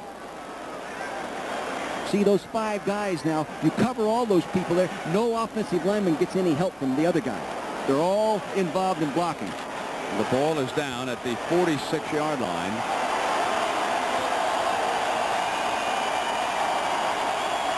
Second and 12 now, and Studstill hands off, and William Gaines, a big, talented defensive lineman, read it beautifully. First team All-SEC, the leader of the defense. 295 pounds, an excellent soccer player, a great athlete, didn't play football until his senior year. Here he is right here, and he'll jump around quickly. See, doesn't get any help now. Watch him jump around. He jumps around there. The guard didn't give the center any help because the linebacker was up there as that 5th person occupying that left guard, Tom Robzak. Boy, that's tough on the center. Well, here's 3rd and 15 with Jake Kearney bringing the play in. And they're going to have to hurry. They've got only 4 seconds to get this play off. I don't know if Studstill sees it. Down to 1. Studstill did not get it off. Studstill did not get the snap off. Had he looked down between the goalposts at the snap clock, he would have seen it. And this is going to cost Donnie and the Mountaineers. That's Coach Nealon on your right. Doc Holliday, the receiver coach there in the middle, accepting the signal calls from the press box being called down there by Mike Jacobs, the offensive coordinator. And also the quarterback coach, Dan Simrell. They were at fault last time for the delay of the game penalty. They just didn't get the play in quick enough. It was not Studstill's fault. Well, a reminder that coming up this week, Olympic berths on the line. ABC Sports has live primetime coverage of the U.S. Figure Skating Championships. Thursday night, Brian Boitano goes for the gold in the men's finals. That's coming up on ABC. And now Studstill under pressure. Incomplete. Wow. Matt Pearson, number 47.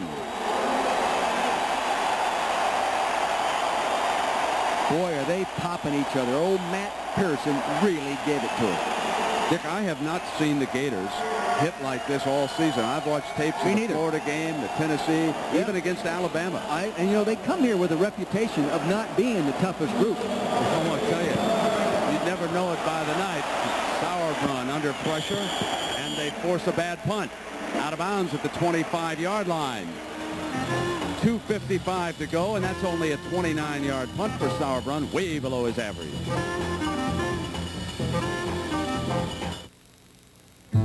Finding the right spokesperson for Mercury wasn't easy at first. The famous basketball player, you know, the one who can jump so high, wanted too much money. The famous actress got a last-minute movie deal. The famous race car driver didn't have room on his uniform for our logo. And this guy? No. But then it hit us. Why not use real people? People like you and me. We'd let them drive the cars and experience firsthand the great Mercury ride in the fully equipped comfort. They'd be so impressed, they'd tell their friends, and their friends would tell their friends. And in the end, maybe we wouldn't need a famous spokesperson. Let the cars speak for themselves. Of course, we have to admit, a nice slow-motion slam dunk would have been pretty neat, too. All this and the quality of a Mercury. When it comes to paint, we're making a name for ourselves because we make our own and guarantee its quality. That's Ace, the name to know for paint. Enterprise Rent-A-Car. Look to us for special delivery. Call us. We'll arrange to pick you up at your home, office, or repair shop. That's special delivery. That's Enterprise. The way they were. Florida coach Steve Spurrier on the left won a Heisman Trophy with the Gators. On the right, Donnie Nealon, as he appeared when he played quarterback at Bowling Green. Then coached there, went up to Bo Schembechler's staff. Steve was a success at the United States Football League with the Tampa Bay Bandits. Turned around the Duke football program. Both excellent college football coaches, teachers, and men. You'd enjoy playing for either one of them. Now on 1st and 10, Dean drops it off to Rhett. They set it in a screen for him. And Rhett out to the 32-yard line. And Richardson making still another stop. Little screen. I love that kind of football play. People don't run it often enough in college because if the back catches the ball behind the line of scrimmage, the offensive lineman can release, go downfield right now and form that screen. People don't run it often enough. 2nd and 3.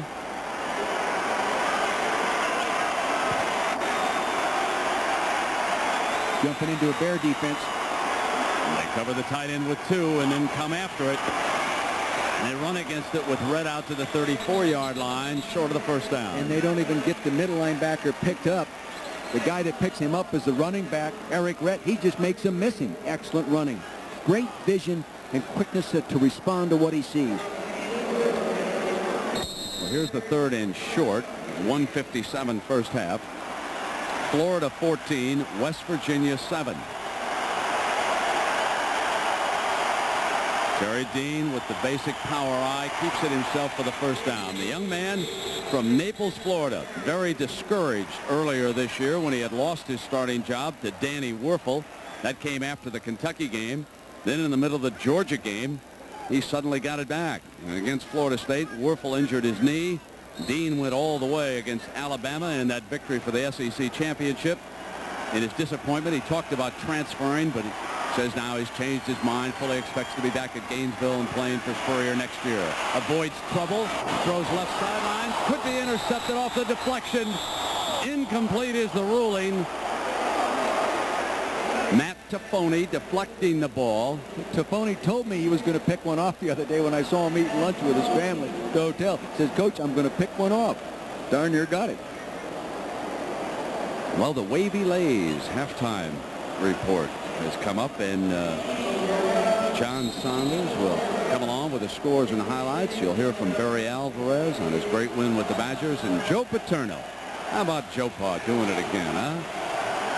And in great fashion against the Volunteers of Tennessee, a team we felt was as good as any when the season ended. Against three-man rush, Dean over the middle, hits the open man at midfield for another Florida first down. Tommy Orr was the defender on Willie Jackson. See, you're into almost a 2-minute drill. You're going to expect some draws and some screens. So what do? They run a draw fake and throw the curl. Fake to the fullback in here, freeze the two backers, run the curl in behind the fake. Good job, good execution, good use. See how loose they're playing that in the 2-minute drill. Willie's underneath, and he slips for another Gator first down, depending on where they spot that, as Derek Wiley, number 45, is the defender for the Mountaineers. And they have 2 timeouts left right now with 1:06 to go.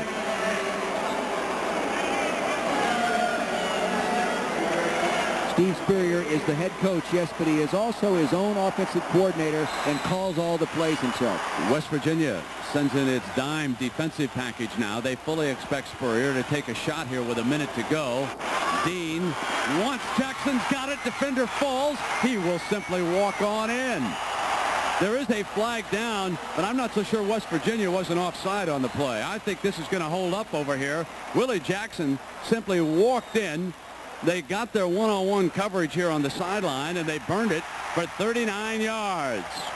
You can see why Willie Jackson holds the school record for touchdowns in a career at the University of Florida. Came in with 24. Blitz, they're coming at him. They can't pick up the blitz. Good presence, good awareness of what was happening. He lets the ball go in rhythm, gets it to him. Right now he doesn't know he's going to score, but they get it. There's a quality play by Terry Dean as Richardson was taking him down on the blitz. He knew he had the one-on-one over here on the sideline. Got it to Jackson, who scored. And they swing the gate now for the extra point for Davis. That's when you know the quarterback has total understanding of what the defense is doing and where he has to go with the ball to get out of trouble.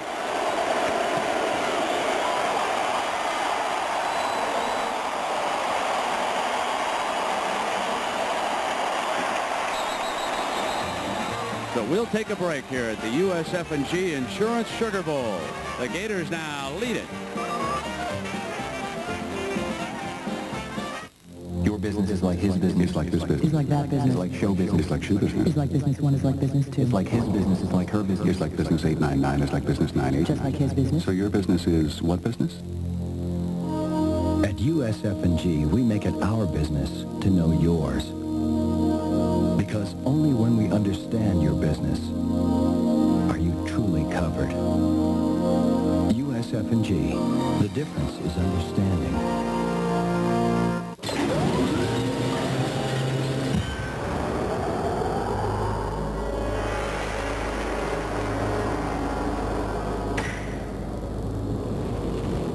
The Lincoln Mark 8's revolutionary suspension automatically lowers the car at high speeds for better handling and less wind resistance, which raises the bar for everyone else.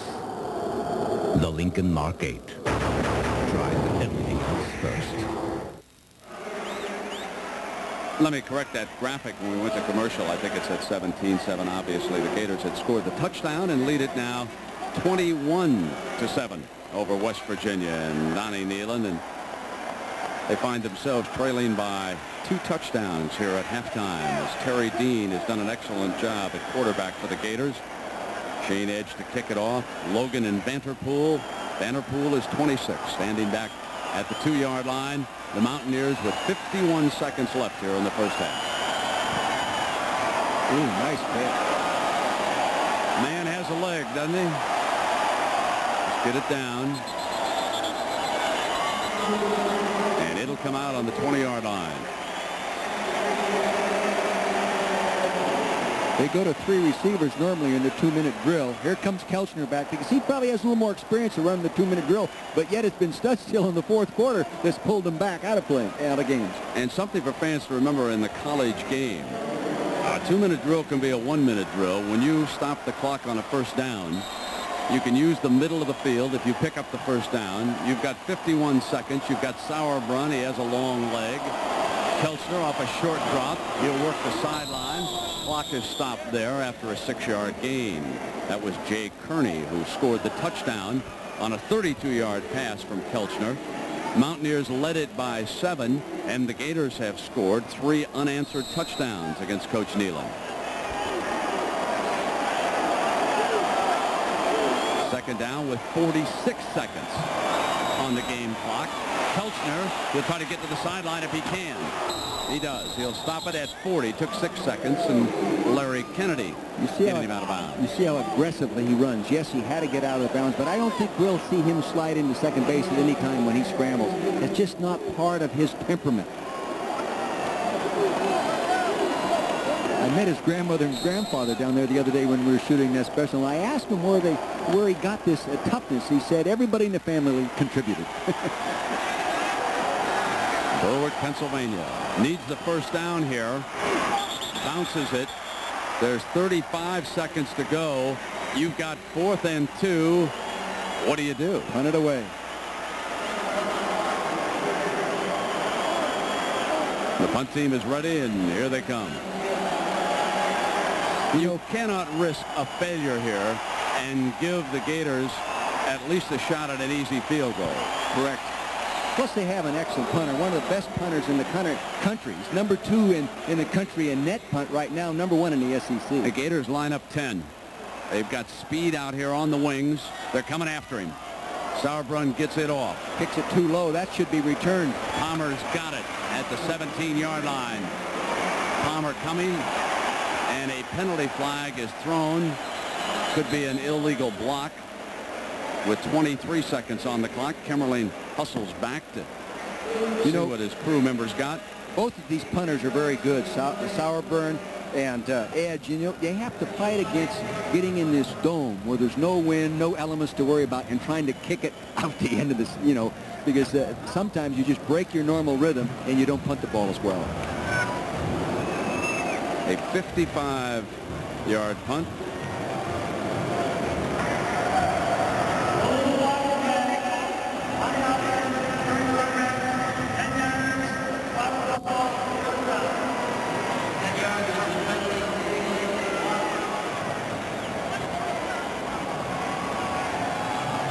I think it'd be smart now just to sort of flop on. There's no sense in, you have momentum. Don't do anything stupid. Don't fumble the ball in any way. Just flop on, go on with that 14-point lead.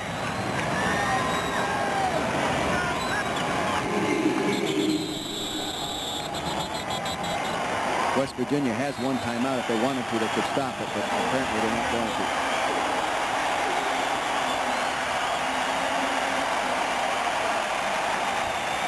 So Donnie Nealon will attempt to regroup and re-inspire his Mountaineers here for the second half. Meanwhile, Monty Grove, the Gatorback, he was the man who turned this game completely around when he unloaded on quarterback Darren Studstill. John Saunders, the Mountaineers have not been the same since. Brent, exactly. Big first half for Florida. Welcome back to Bull Day 94, presented by Wavy Lay's Potato Chips. Coming up at halftime, Joe Paterno with a bit of history in the Rose Bowl as well. That and more as we continue after these messages and a word from our ABC stations. With full confidence, I submit to you an affordable economic package. Senator, this will cost only $10.99. $10.99. This man's an idiot. I'll say it again. Somebody call security. $10.99. What could anyone possibly get for $10.99? I'm glad you asked. Bigfoot Pizza from Pizza Hut with that special crust delivered for only $10.99. Hey, Dad, who's going to sponsor this bill? Bigfoot Pizza, a legendary value. Yeah, I just got my AT&T Maximum Advantage statement. The store owner needs a price advantage. Now, we at AT&T are dedicated to making sure you automatically get our lowest price, guaranteed. Introducing our specially trained AT&T service representatives and the Maximum Advantage Service Center. We'll help you get the most from our services at our lowest price. We'll go ahead and credit you the difference. Because we want your business to have every advantage, as much as you do. What's the spread on this stupid hockey game? The LA Times calls Brian Dennehy compelling as Dr. Brian McKenzie. Now this is your love line. Looks more like a pen mark. If you need a doctor, All right, I'll be right there. Danger, danger, Will Robinson. Must be a full moon. you'd be lucky to have him. I need Dr. McKenzie. You're becoming a first-rate nurse. I say send him down to neurology, get a full workup and a CAT scan. How about we just talk to him first? Brian Dennehy, Birdland, premieres Wednesday.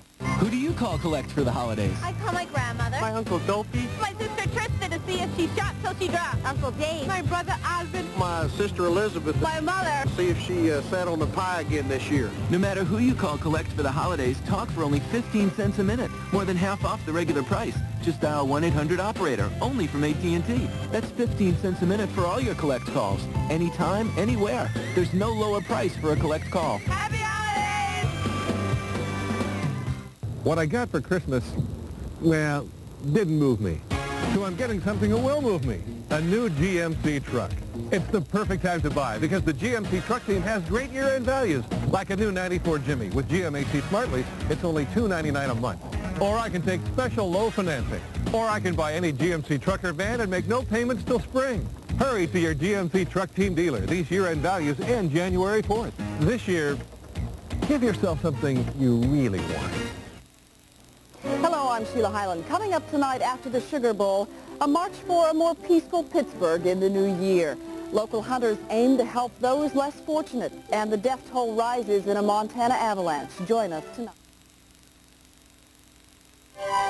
Welcome back. We're at halftime of the USF&G Insurance Sugar Bowl. Florida leading West Virginia right now 21-7. Elsewhere in the Orange Bowl, it's a 7-6 contest. The only touchdown, Tommy Frazier, 34 yards to Jerry Ball. Florida State only 133 yards of total offense in the first half. Earlier today on ABC, the CompUSA Florida Citrus Bowl. Penn State's Kerry Collins hands off to Brian O'Neill in the reverse to Bobby Ingram. 35 yards. It sets up a field goal. In this game, Penn State trailed 10-0, then went on a 31-3 tear. Tajana Carter, a big part of that tear. Here to the end of the first half, 14 yards. As you see the clock ticking down to 4 seconds in for the touchdown, 17-13. Kerry Collins, the quarterback, goes to work. 6 yards, hooking up with Kyle Brady. 24-13, Penn State has the lead. For Heath Schuler, the big question was this his final game in the Volunteer Orange. Here doesn't get much help as Billy Williams drops this pass just off his fingertips, and Schuler reacts, saying he should have had that one. Kerry Collins then goes 15 yards to Bobby Ingram, and Penn State has the victory. Tennessee has the loss, and was it the final game for Heath Schuler in college? It's just going to be a process that I'm going to have to do what I have to do and make a good decision. Joe Paterno, win number 15, tying him with Bear Bryant atop the bowl list. He spoke afterwards with John Spagnola. Joe, congratulations on the great win today. Your 15th bowl victory. That ties Bear Bryant for first all time. How significant is that for you? I don't really care a nickel about that. I'm just happy for these kids. They worked awfully hard to get this one, and they played about as well as you can play, except for the one bad play on the kicking play. We played well. Tajana Carter had 2 rushing touchdowns. Kerry Collins threw for a pair of touchdowns. In the Hall of Fame Bowl, the Big Ten, a very big day as Michigan's Tyrone Wheatley 26 yards in this touchdown run. 7-0 was the lead. For NC State, Terry Harvey is picked off by Clarence Thompson, stumbles but stays on his feet, goes 43 yards. NC State 6 turnovers, and Michael Caine knows you can't win turning the ball over. 42-7. Wheatley, 18 carries, 124 yards and 2 touchdowns. In the Fiesta Bowl, Miami and Arizona. Dan White, 13 yards to Troy Dickey. They missed the point after, but they were dancing. Frank Costa then sacked by Rob Waltrip at the 1-yard line. Chuck Levy with a very big day on the ground. 68 yards in this play. Looks like he stopped at the line of scrimmage, but takes off. 17 carries, 142 yards, 16-0 Arizona with the lead. And the mascots were even beginning to celebrate with the CPR on each other. Dan White had 14 yards to Troy Dickey again. 29-0. First time Miami's been shut out since November 79 against Alabama. First time in a bowl since the Orange Bowl of 1935. In the CarQuest Bowl, Glenn Foley of BC, 78 yards to Clarence Cannon as they take the lead on Virginia. 10-7 at that point. George Welsh could only stand by and watch as Foley had a terrific day. 46 yards to Keith Miller. 24-13 the lead. They win at 31-13. Foley, 36 attempts, 25 completions, almost 400 yards and 3 touchdowns. Still to come, the Rose Bowl highlights. Why is this man jumping for joy? Wisconsin's Barry Alvarez. We'll explain when we come back. I'm John Lombardi, president of the University of Florida. One of the most important things we do in higher education is teach. Unfortunately, good teaching has often gone unrewarded, but here faculty member is teaching because the university lives because of its students. Oh, it makes the student more interested and makes the student want to put more time and effort into studying and learning and participating in class. Our students deserve the very best instruction we can give them. The Teaching Improvement Program provides the extra financial support that enables great teachers to keep doing what they do best. A new set of academic standards will go into effect in 1995. To practice, play, or receive an athletic scholarship, freshmen will need a minimum grade point average of at least 13 core courses in high school and a minimum score on the SAT or ACT. Make it a point to talk to your coach or your guidance counselor about these requirements. Prepare yourself now. It's never too early to hit the books. This message provided by the NCAA. At BASF, we don't make the sneakers, we make them bouncier. We don't make the car, we make it more colorful. We don't make the leather, we make it jazzier. We don't make the helmet, we make it more comfortable. At BASF, we don't make a lot of the products you buy, we make a lot of the products you buy better. BASF.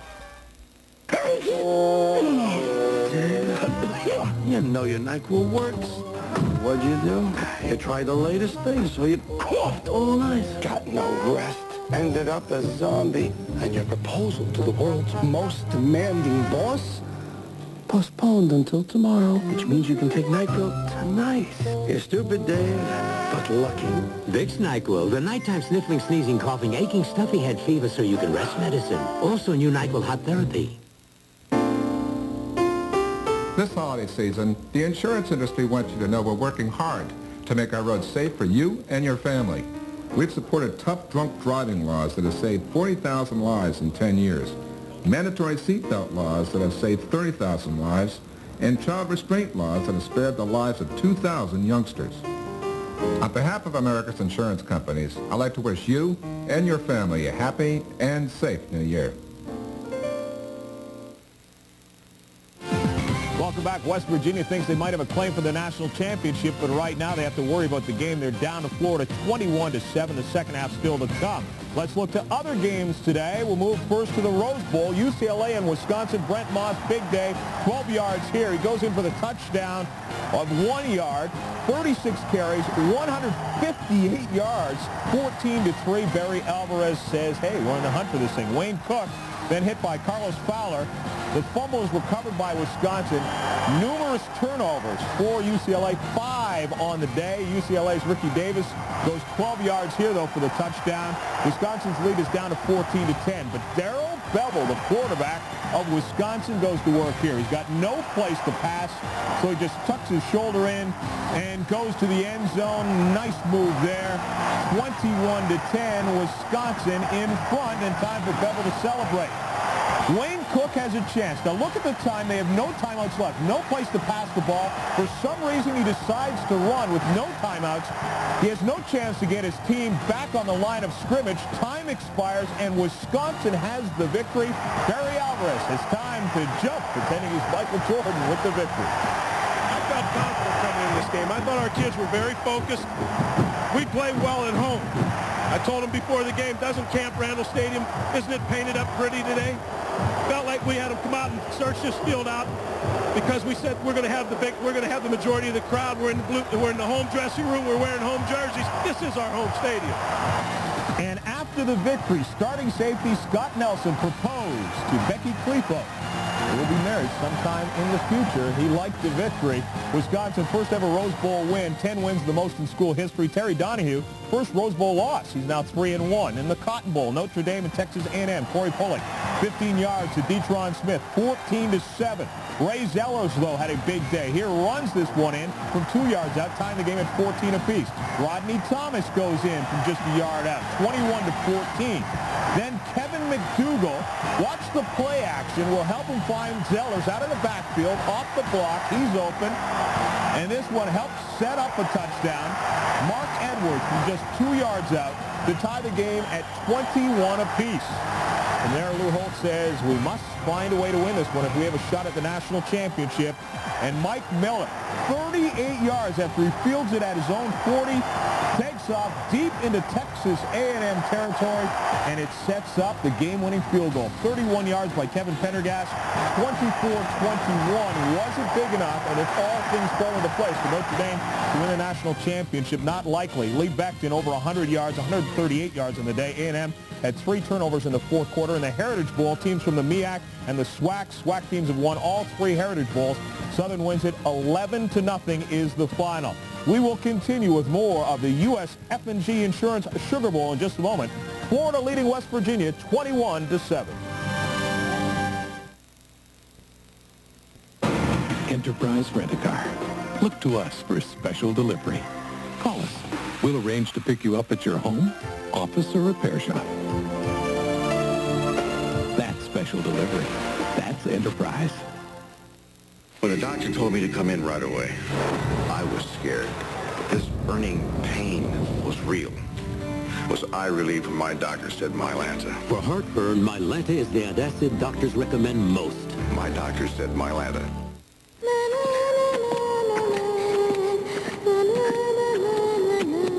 The universe is information. Information can be digitized. Digital data can be transmitted. Every book, every movie, every piece of knowledge in the universe, right here.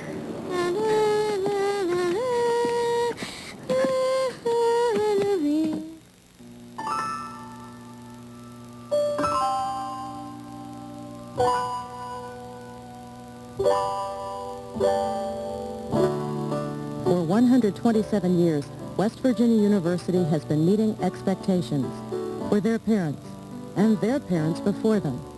But someday, the future will be in their hands.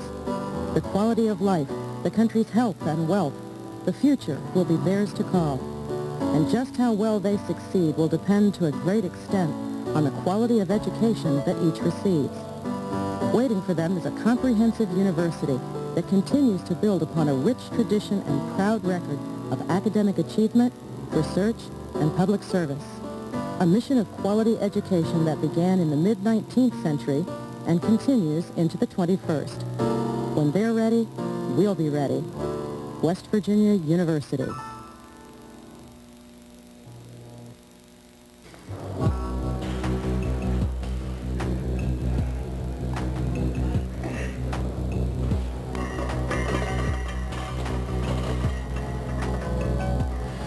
you want to be a bigger and stronger athlete, you have to be a bigger and stronger person. Steroids just make you think you are. If you or someone you know needs help or information concerning drug abuse, call this toll-free number, 1-800-662-HELP. This message provided by the NCAA. Florida leads West Virginia 21-7 at halftime. West Virginia fans have been claiming all along that they should be playing for the national championship. Right now they have 30 minutes left to prove it. Back to Brent. Well, that's exactly the case, John. They trail the Florida Gators here by a couple of touchdowns as we get ready to start the second half. And Dick Vermeil, I guess my question to you is, can the Mountaineers come back now? No question in my mind they can. Now, they're going to have to keep playing defense. Remember the pass interception for the touchdown. They got the one lucky one on the blitz and one good drive. I definitely think they can come back. Dick, let's take the folks through some of the highlights. There were some wonderful plays in the first half. West Virginia striking first, and here is Kearney. Jay Kearney going to the post and breaking back and going to the corner. Turned lot inside out, almost stumbled and fell down. Thrown perfectly right on the money. Touchdown. Now this next sequence is absolutely amazing on the part of number 10, Monty Grove. He comes on the blitz against Darren Studstill. He had already jarred him with a bone-crushing tackle early. He's coming for the backside, and he forces this interception by Lawrence Wright. And then, Dick, Grove goes downfield and delivers two key blocks for Wright. He gets a knockdown block and then a brush block that allows him to come back inside and keep running. Now, defensive teams are coached to respond correctly when a ball is intercepted. West Virginia did not respond correctly. They're coached how to defense an interception return. They didn't do a good job. Now, Dick, tell me about the Gator quarterback, Terry Dean, on this play. He reads the blitz coming. He knows he can get rid of the ball. It's tight bump and run coming. See, they did not disguise the blitz. He knew it was there. He was willing to take the hit. He laid it up. They tried to defense it there for that tight one-on-one, and Jackson comes down with it. Yeah, the freshman defensive back can't get himself up like that. When he tripped, it was easy for Jackson to walk into the end zone. Now, here are the numbers from the first half. Each team turned it over one time apiece. Each turned it over one time, and you can see really the stats are pretty darn even. Total offense, a little bit different, 66 yards there in favor of the University of Florida, and the rushing yards pretty much the same, passing yards a little bit on the Florida. Pretty even football game. Going to get more even the second half. And we'll return with the second half between West Virginia and Florida after these messages from our ABC stations.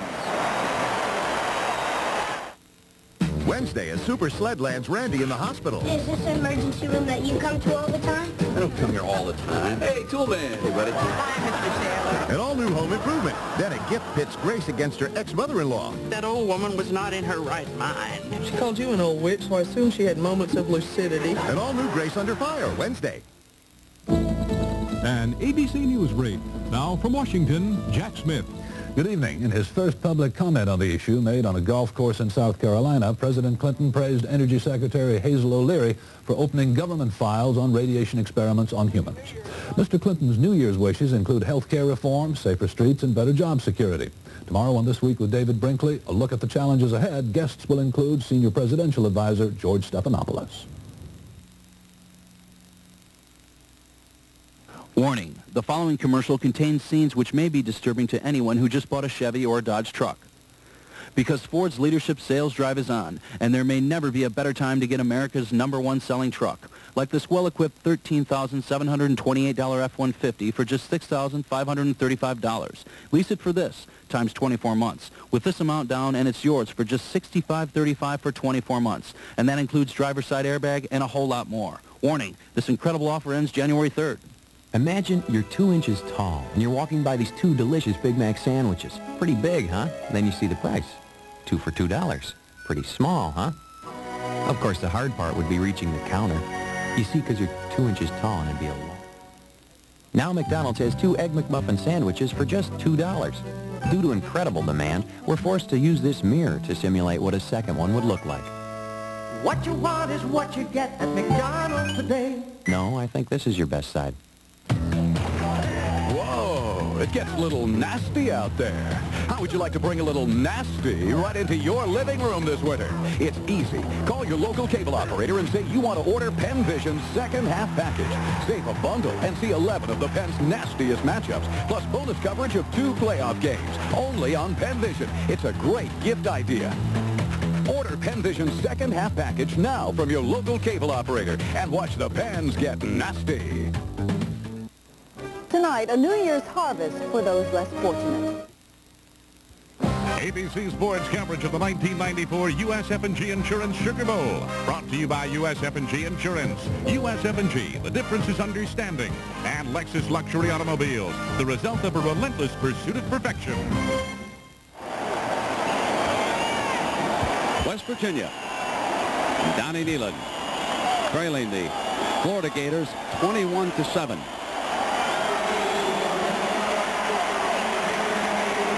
Spurrier appearing a little more relaxed than his counterpart over on the other sideline with that 2-touchdown advantage. Shane Edge will kick it off here to start the second half.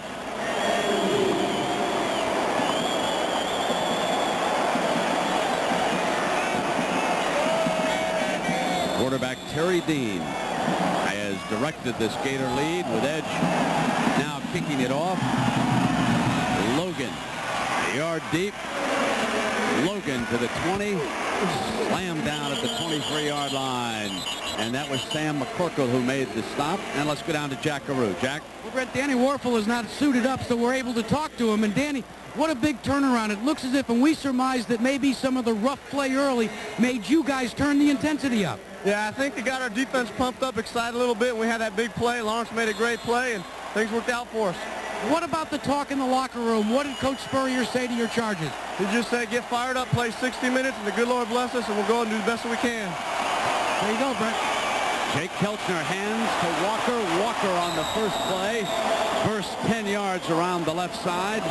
Gilmore making the stop, and no surprise that Jake Kelchner out of Berwick, Pennsylvania is back in here, and I would dare say that they'll probably put the game in his hands the rest of the way unless he goes out with an injury. You know, I've spoken about Berwick, Pennsylvania. Folks, since 1971, 15 quarterbacks from that city, 15 have gone on scholarship at colleges and universities. George Curry is the coach at Berwick. What a great job he does with the youngsters up there. The hand is to the fullback, and Jimmy Freeman, number 29, the junior, for about 5 more. Already you can see what Coach Nalen decided to do at halftime. He talked to the offensive line. He said, you big grunts, we're going to come out and give you the responsibility. Coming off the ball, we're going to get after him. Do you really call them grunts? Oh, yeah, we call them grunts. Yeah, call them worse, too. Can't use it on the air. I called my offensive lineman something one time, and I made him so mad they held on it till the end of the season.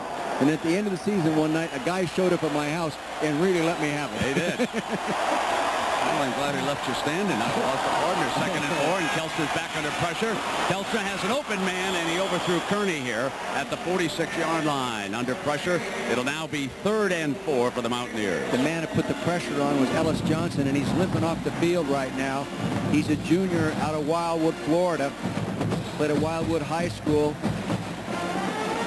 But David Barnard, number 97, checks in. You picked up on him in the Alabama game. Oh, I tell you, I thought he was the best defensive tackle in that ball game. I mean, he really got after him. Well, the 3rd down for Kelchner and the Mountaineers. Jake stands in the pocket. Interference. No question. 1st down, Mountaineers. That was Anton Lott, the freshman. A little over-eager on that play. He knew it right away as he came up over the top too early. And the Mountaineers will move the chains. Coach Zook told me that Lott has been the brunt of a lot of early criticism. You know, here he is, just a redshirt freshman playing right corner. The defense was struggling early in the year, and he got beat a little bit, but he said he is really a competitor. He's improved every football game, and he has great bloodlines, and Ronnie Lott is his cousin. You know this. He was born to hit. So the ball is at the Mountaineers' 46-yard line. We start the second half here, and there are the first half possessions for West Virginia. Yeah, that opening drive for a touchdown, 7 plays and punt. Then they fell apart for a little while until they got that 11-play drive going. Loading up. Kelchner against the pressure, one-on-one, and he overthrows Baker. Lott crowded him right there. He couldn't get around him cleanly. It slowed him down, broke the rhythm of the route. That's why the ball was overthrown. Good changeup by Coach Zook to come with the blitz. Came with 8 people. Hard to pick up all 8. You got to get rid of the ball. 2nd and 10.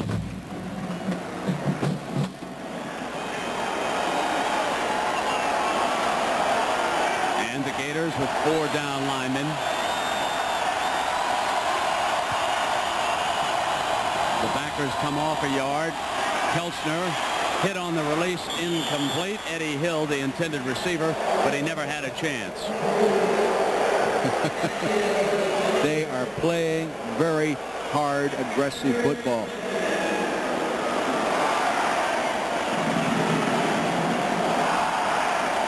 Well, I'll tell you, if Steve Spurrier gets the ball back, it'll probably be 3 seconds before he's thrown it 3 times. Well, they ran the ball pretty well there in that first half, Brent. They ran the ball, and if they can both run and pass, they're really a problem for you. This is 3rd and 10.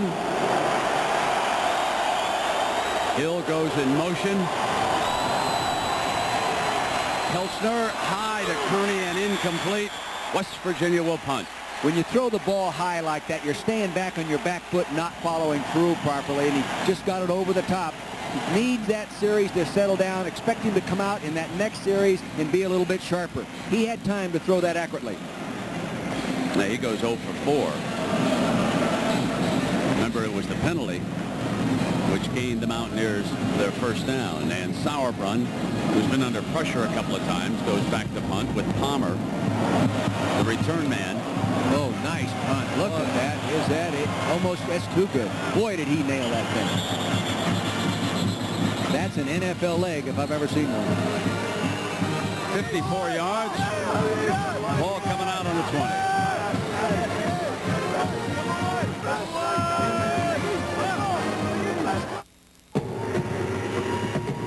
The Tahitian Islands welcomed over 100,000 vacationers last year. Not one of them, however, was a Lexus engineer. Why? Let's just say they were busy.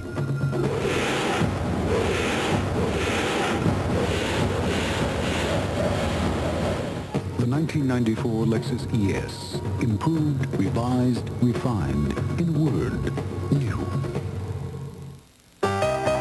Comic Relief. If you have never watched the show, maybe you don't know how to laugh. So here are a few laughs that you can try at home. There's the nervous laugh. The polite laugh. The big burly Viking laugh. The 20 packs a day laugh. Funny. Now that you know how to laugh, join America's top comedians live for one of the biggest comedy events of the year. And then there's the laugh that only dogs can hear. Ow! Comic Relief 6, live and only on HBO. Your insurance, therefore, insures the purchase of any additional liability coverages in excess of whatever a minimum coverage amounts as stated in the below insured entries based upon a waiver of uninsured coverages exceeding the minimum required by insurance law. The insurance company share is the proportion that our limit of liability bears between the total of applicable limits and insures those things which have been damaged. You, as first name insured, moreover. At USF&G, we believe that only when you understand your insurance are you truly covered. USF&G. The difference is understanding. Tuesday, We found Marina's notebook at that crime scene. when Kelly's loyalty is put to the test. Kelsey's name is in that book. How far will he go to save a friend? NYPD Blue. Viewer discretion advised. Back at the Superdome, Florida 21, West Virginia 7. The Gators' first possession of the second half. Harrison Houston, the wide receiver out to Dean's right. Jack Jackson comes to the left. The toss is to Rhett, the give back, and Dean will throw off a familiar play. Rolls to the right, nobody there. Dean steps out with a first down. And penalty flags come flying on the hit after Dean was out of bounds. Wes Richardson over there on the far side, and the Gator quarterback is okay as he bounces up. They came with a flea flicker again, not with the intent to go for the touchdown. They were trying to throw the deep square in. It was not there. Good pressure on the outside by Steve Perkins that came around, and here's the personal foul on Wes Richardson.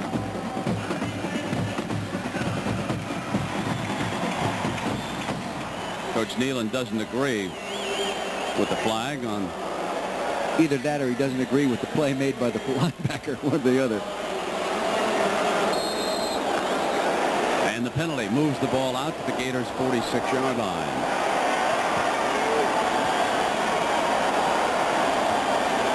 Dean with 3 wide receivers.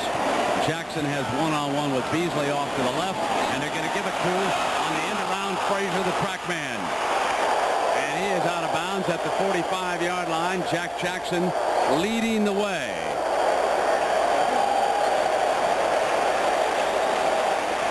You don't see that kind of a play very often. Very clever. Man in motion. Time it out perfectly. Give the ball to the man in motion. Fake back. Quarterback will go back out the other side.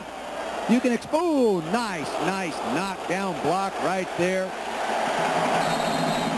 You can expect to see that series grow as the ball game goes on. They'll bring it through, hand it off, and throw a pass off it. So they have a whole sequence off of that play with Darrell Frazier, the senior wide receiver, number 25, coming around. Here is Rhett. Nothing doing. Short of the first down. Scott Gaskins with a big defensive play for the Mountaineers. Gaskins did a good job. So did Derek Wiley, was out there in that wide possession. He turned it back in so Gaskins could make the play. So Steve Spurrier, and those of you over in Florida, of course, are well aware of all the stories, as there usually are, about Steve this time of year, about going to this or that pro team, expansion teams now in Charlotte, Jacksonville. As Eric Rhett picks up a first down, and to get more on that story, let's go to Jack Arute. Jack? Well, Brent, let's ask Jeremy Foley, who's the athletic director at the University of Florida. What is the situation with Steve Spurrier as it applies to the NFL? Well, Jack, we've been telling people the last month, Steve's coming back to be a Gator. He loves the University of Florida. He's getting ready to sign a contract extension. They'll keep him at the University of Florida to the year 2000. So those rumors need to be put to bed. He's a Gator and will be one for a long, long time. At the present time, before the contract is signed, the extension, how long does he have on his contract? He has 6 years left on the current contract. So we think, again, he's going to be with us for a long, long time. End the conversation, Brent. Yeah, I would agree. In talking to Steve about it, he's extremely comfortable over in Gainesville. Loves the family life, and now Dean goes to Jack Jackson, incomplete at the end zone. Aaron Beasley drawing that one-on-one coverage. They've been able to isolate him with the wide man. Big Jason Odom did a real nice job of pass protecting that time, giving him the time. Here he is on the right side of your screen. See, he jams properly. Good pass rush there by Perkins. He's not a sissy, you know. He wants to get to the quarterback as well, but the initial jam technique really helped it. Second down and 10. Rhett goes in motion, leaving Randolph to slip out. Dean firing to Willie Jackson. Breaks a tackle from Beasley. And Willie finally out of bounds at the 20-yard line. Another flag down.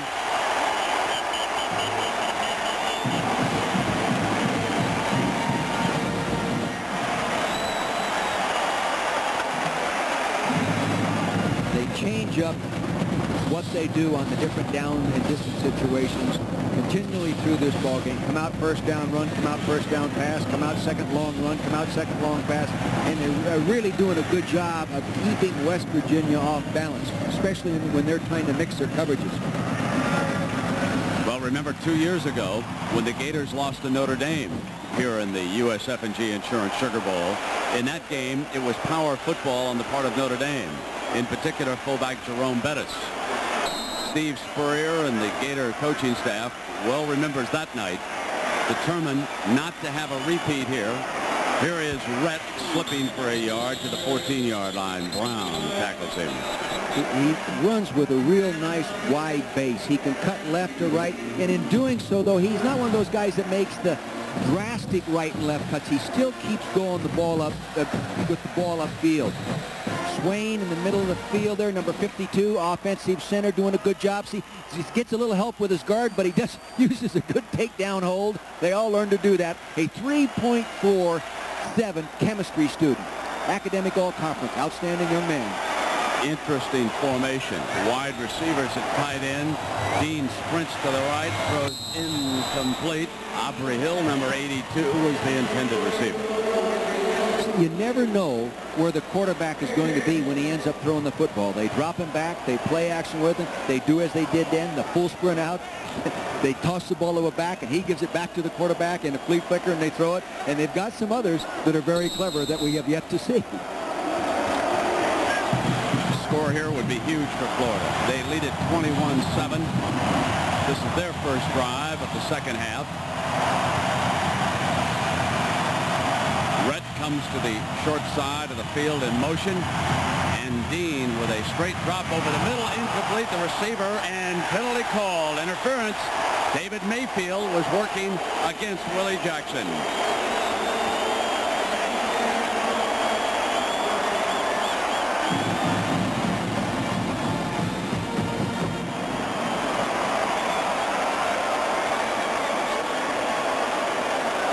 See what they did, Brent. They ran the back in motion. Eric Rhett back in motion to the short side of the field. The coverage rotated. On the defense. By rule, the ball will be placed on the 2-yard line. First down. The defense rotated over. That put the safety on what normally is a tight end in that formation. This time it's a wide receiver. Much different animal. Offset toss, Rhett to the flag, and the Gator touchdown. Fine block by Charlie Dean, the tight end.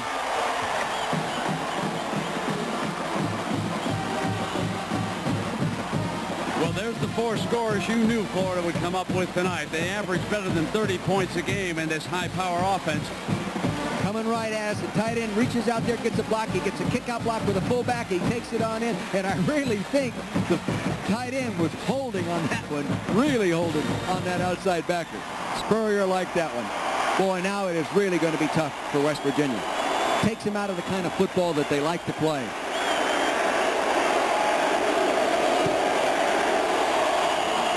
And Davis adds the extra point. He's perfect. 4 of 4. Florida 28, West Virginia 7.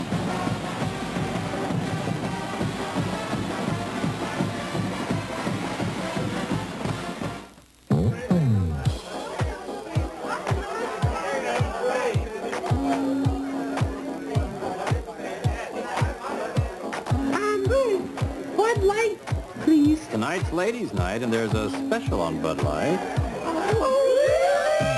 If you want great taste that won't fill you up and never let you down, make it a Bud Light. Oh no, it's Ted from accounting.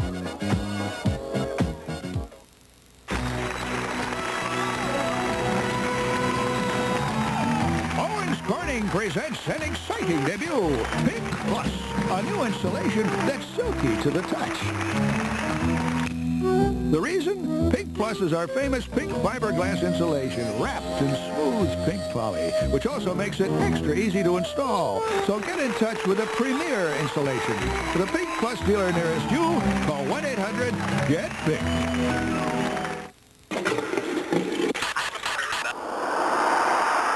The Lexus GS is equipped with a vehicle speed-sensitive steering system so responsive that it actually improves your feel for the road. Now, the only thing more exhilarating than watching the Lexus GS is driving it. The Lexus GS.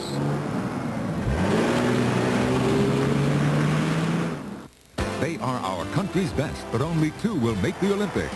It's a primetime showdown in the ladies' final of the Legs U.S. Figure Skating Championships next Saturday night on ABC. The most prolific running back in the history of Florida football has scored twice here tonight in the USF&G Insurance Sugar Bowl. He also is one of the most colorful. I want to stay away from this guy when he brings out his 11-foot python snake. That's Eric Rhett's favorite pet, Dick. Yeah, and the mild pet that he has is a pit bull. He's really a friendly guy. No wonder he runs so tough. This is Logan again, and the freshman is out to the 10. Fumble! Gators. Actually, one of his own men coming back to peel back block disrupted him enough to cause the fumble once he was hit by the Florida player.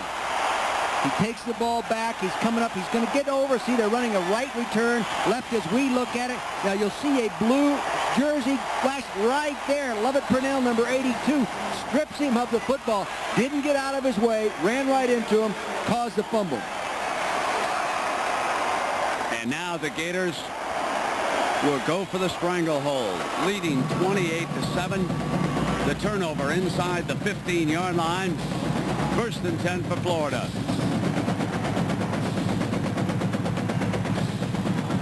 Houston and Hill are the wide receivers. Bilkey is the fullback. And Eric Rhett the tailback. Looks like they're going to run it coming out here on 1st down, Brent. Now he's on him. He didn't like that run from the sideline call. He's changing. Short drop, fire one-on-one. Willie Jackson out of bounds inside the 10. See, as we sit up here and look down on the I formation, when the tailback is deep from the fullback, they run the football. When he's up closer to him, they either play patch or you get him in a position to go out for a pass in that closer position. That time he was deep. They were going to run it. He saw the coverage. He audible, got to split backs. That'll teach him to call a running play on 1st down. Now the offset of the pitch look, and here it is. Behind Bilkey, Rhett slams to the 4-yard line. Matt Tappone did a good job of turning it back inside, but that offensive line, Jason Odom and those people on the right side, Jim Watson and Charlie Dean, are coming off the ball well and keeping inside pursuit from getting there. To the right side of your screen, Jason Odom, you see Watson, 73. See him pick that man up right there. That created that little alley so they could mushroom up inside there. 3rd and 1 at the 5. Dean uses a timeout.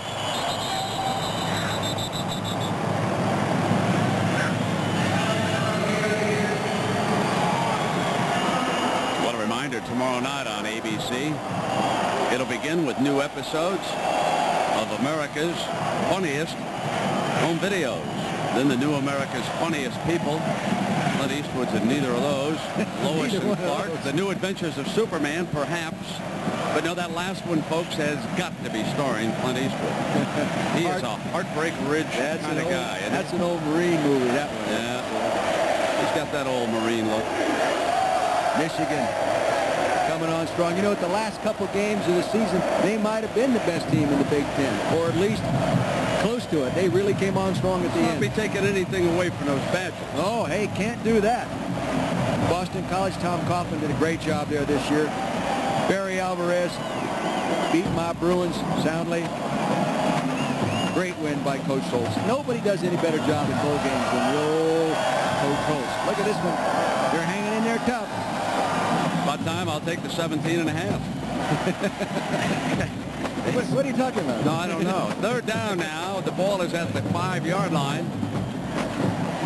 Here it is, 28-7. And the Gators hungry for more. Up by 21, 3rd and 1. It's a 2-down for 1st down call. Tailback lined up a little bit deeper. See this gap right here? If he gets up tighter, then they throw it. If he's back deeper, they normally run it. Houston in motion. Eric Rhett. 1st and goal. There's another helmet popping off. People hitting people. That's Mike Collins, set a school record for 29 passes defense. Need the helmet to do that. Nice hole. Good isolation, fundamental play. Fullback leading through. It's Chris Bilkey, number 39. Excellent blocker lead. Good turnout block by Odom. Good fullback block there by Bilkey. 1st down, goal to go. The I formation. Eric Rhett will try to get his 3rd, and he stopped short. That was Richardson.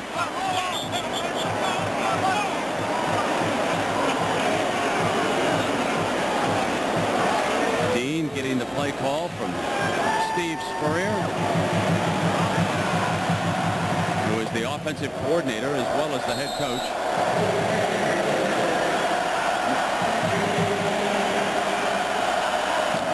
2nd and goal.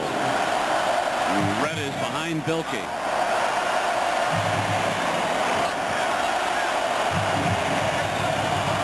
Houston. And it's Rhett again Slashing, diving, reaching, has it. His third touchdown of the game. West Virginia came in here having allowed only 8 rushing touchdowns all season, and Eric Rett has 3 himself tonight. Boy, and I'll tell you, he earned this one, showing his character. Great reach and get the ball in the end zone. His body was not going to get in there. They toss it to him deep so he can get the ball seated. He gets a kick-out block here by Bilkey, leading right there. Then he watch him reach. Now, right now, he knows he's going down. Look at, oh, nice effort. Breaks that plane. That's all he has to do. Like those kind of football players. They inspire everybody. Coaching staff, school, alumni, athletic staff. Davis. And the Gators, losers here 2 years ago, are well on their way to the title in this year's Sugar Bowl.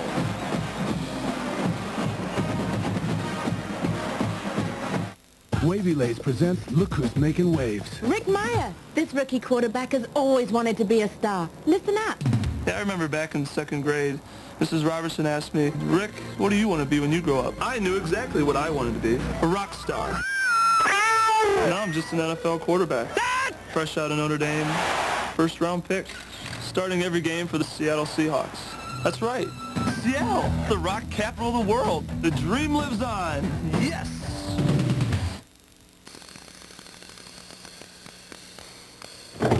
This Lexus LS 400 is about to shift from first to second to third and to fourth. We thought we'd take the opportunity to point this out. It would be so difficult for you to tell on your own. When the Gators look back on this season, they will remember this timeout as Eric Zier fired one in. They put the 5 back on because timeout had been called legally. Georgia didn't score the touchdown. And then a penalty flag was called on the Gators in the end zone against Lott, and it gave Zier one last crack. But the incompletion, and Florida stayed on track for the Eastern Division title of the SEC. They beat Alabama in the championship game in Birmingham, and here they are leading West Virginia 35-7. And the athletic director saying that Steve Spurrier is going to be a force to be reckoned with for a lot of years over there in Gainesville. This is Vanderpool. Vanderpool slammed short of the 20-yard line. And down we go to Jackaroo. Jack? Well, Brent, it's no surprise, but it's a surprise to me to see just how listless West Virginia has become with these unanswered points.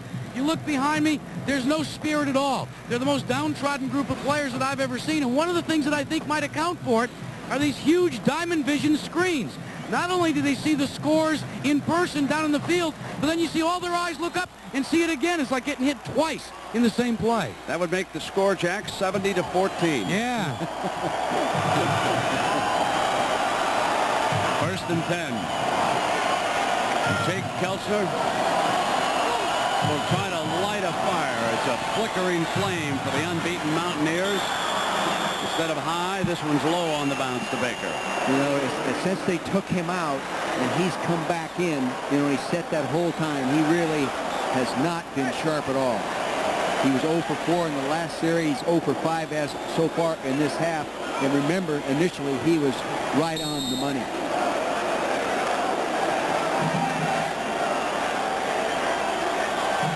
Second and 10. Knowing the Mountaineers must pass, the Gators defensive lineman able to tee off, complete to Mike Baker, and a first down, West Virginia. This is not the style of football they like to play, but now they're forced to play this kind of football, and they have people that can make big plays, and they've come back a few times this year, and last year they came back and overcame a huge lead by Maryland, but boy, I'll tell you, that's a lot of points right now. And folks, the Gators ain't Maryland. No, hey, you know, Dick, up at Berwick, you know that Jake Kelchner was a tight end in junior high school? And then one day, Coach Curry Saw Jake throw a ball 55 yards playing catch. He was a quarterback the next day and has been ever since. 1st and 10. Kelchner on the run, away from trouble. Short of the 30-yard line. You must be working for the Berwick Chamber of Commerce today, Johnny Church. No, but they have done a good job. You know, Notre Dame's freshman quarterback. Now, speaking of Notre Dame, you know, Kelchner went there from Berwick, and Ron Powlus. He just could not fit in at Notre Dame. You know that? Powlus is there. But they both broke collarbones, too. That's right. Let's go to Jackaroo. Jack? Well, Brent, you know, Kelchner was, well, we'll tell you the story after this play. 2nd down and 11. Signaling to his outside wide man. Kennedy's over there. Kelchner hands to Walker. Walker with a penalty flag. Walker hit by Lawrence Wright. William Gaines got good penetration in there. Almost got in the point of exchange between the quarterback and the running back. William Gaines showing very good quickness at the defensive right tackle spot, coming off on the ball. You can see why they nickname him Big Nasty.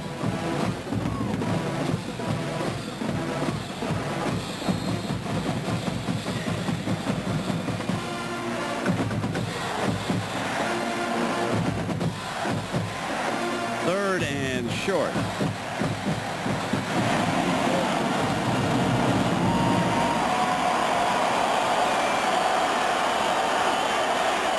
Ryan moving to the right side of the formation. Walker for the 1st down. Jack. Well, Brent, when Jake Kelchner was asked not to return to the University of Notre Dame, an individual called Coach Don Nealon, and he said, I know an individual that could fit into your program. He's a good kid. He's made a few mistakes, but I think if he's given a chance, he could become an outstanding quarterback and an outstanding individual.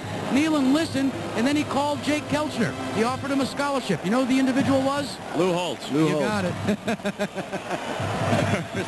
Jack, I didn't mean to steal your punchline. I apologize. Don't let it happen again. 1st and 10, and penalty flags come flying here. This is they were lining up in that what they call the big shadow defense, when they put 4 linemen down and then they put a linebacker down in a 3-point stance as well. They have also, as we said in the first half, put the 5th defensive lineman in there, but it just shook the offensive line up enough that they moved.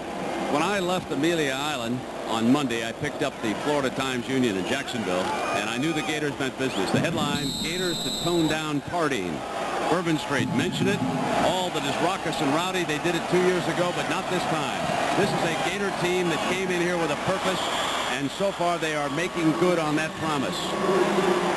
You know, and I think Spurrier did a good job of keeping them loose. The other day they were in the goal line area running plays. The offense came out of the huddle against the defense. He jumped in Eric Rett's position, threw Eric out of the huddle, and they tossed him the ball. Of course, they didn't tackle the coach, and he ran into the end zone. He did the big high step. I said, where'd you get that step? He said, I was just imitating Eric Rett. And really all the guys sort of laughed, and it just sort of kept him in the proper frame of mind. It didn't allow him to get too tight. You know, there's no reason why Spurrier shouldn't become a great bowl coach.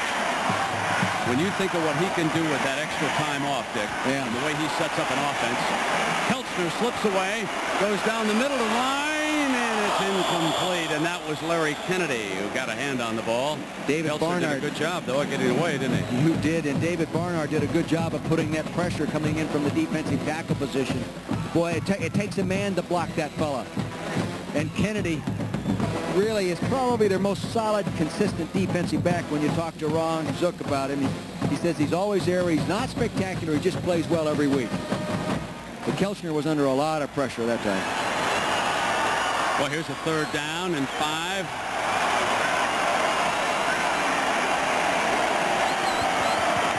Kelchner fires the middle, incomplete. Ball was jarred loose, and Kennedy was in on that play along with Hanks.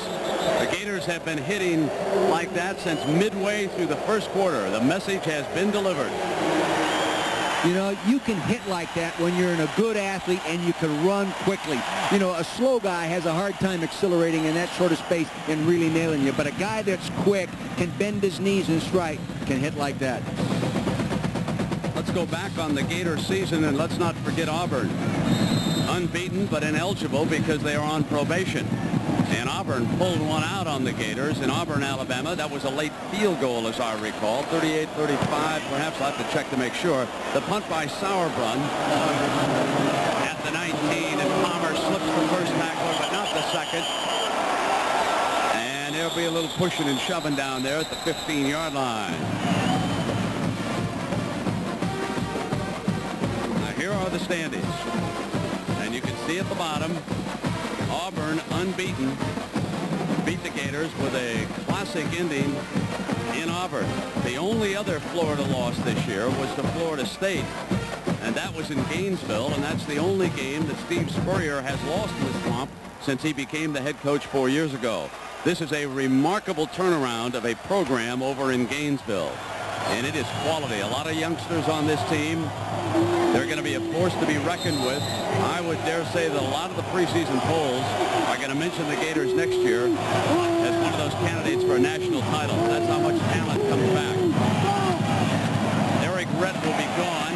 He will be a big man they're going to have to replace as he slams out to the 22-yard line. Eric Rett will move on to the NFL, and if he makes a roster, who knows? Maybe we'll see him in a Monday nighter sometime next year. We come up here, Dick, what do you think now? Eagles, Niners? Well, you're going to have to go with the 49ers. They're still playing for a home field advantage. Correct me if I'm wrong, but I think that's right. And the Eagles have played well and played hard, but I think the 49ers will play the same way. Well, I think the winner of the Giants and the Cowboys would maintain it. I'm not even sure about we'll check with George Hill on the home field. They're going to throw here. Second down. And it's Willie Jackson. Slips, but he's out of bounds. Out of bounds at the 40-yard line. See, they came up with the two tight ends and two wide outs. They saw the coverage. They came in with an 8-man front. They were going to blitz Terry Dean, audible to the out pattern. He came in here prior to that pass with 17 completions and 18 attempts, 203 yards, 1 touchdown. By far his sharpest ball game. Doing a nice job. Dick, let me complete that about the home field. The winner of the Giants-Dallas game, George Hill tells me, okay, we're right, they get the home field all the way. The 49ers already have it. They have a bye. The NFC Central is the team that will play the first week, the first round of the playoffs. Got it. So nothing can change with the Monday night. Rhett at the 40-yard line. Really a nice job by Barry Hawkins, a defensive tackle on the offensive center. They jumped into a 30 defense. They've been playing a lot of even defense with nobody on the center. He did a real good job within it, just coming off on the ball and getting into that backfield. Here he is, number 99. He'll just take on the center and work and get penetration into the backfield. See him jump to the 3-man line defense. Does a nice job of stuffing the center, coming off on a zone block. And that was Gannett Crouch, number 50. He expected more help from his left guard when he released him and didn't get it.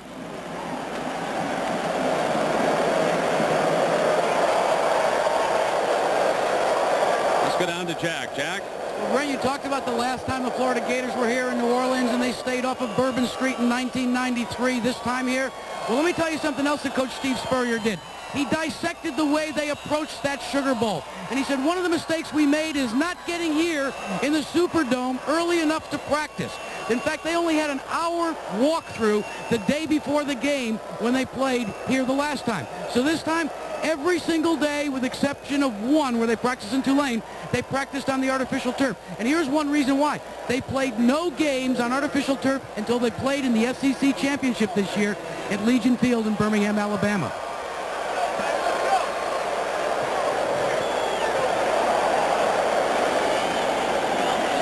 Steve Perkins goes off the field under his own power, knowing help, no help. Probably a slight sprained ankle. That's what they were working on.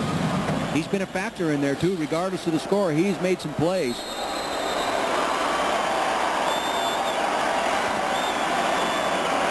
Eric Rett comes in motion on 2nd and 10. And Terry Dean rolling right.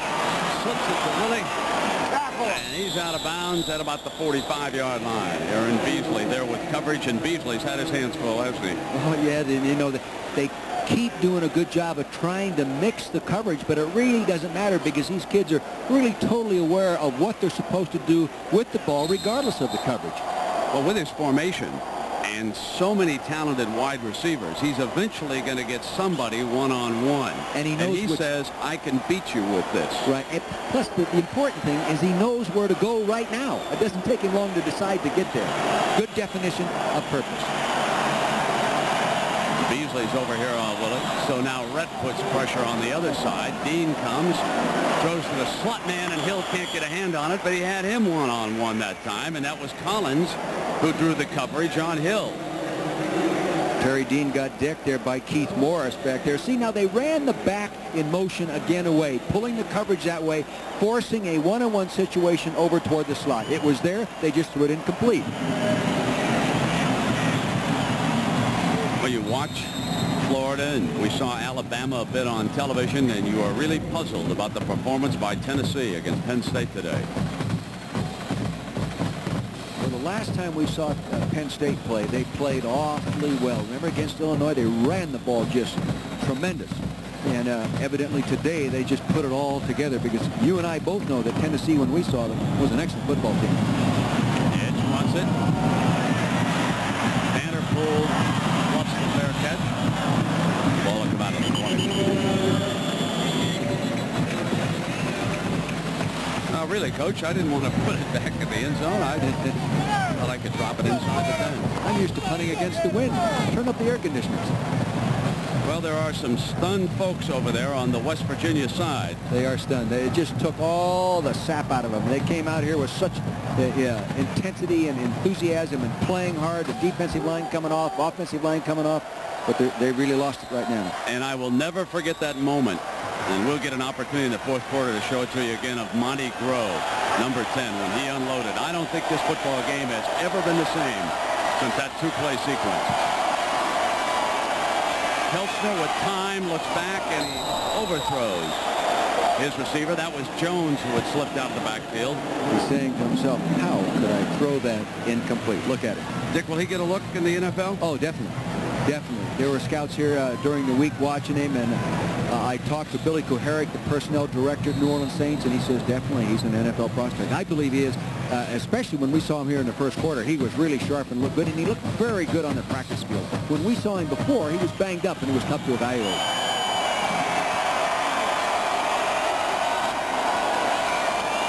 And this is Walker, and he won't go. He will not get the corner. That was Monty Grove, number 10.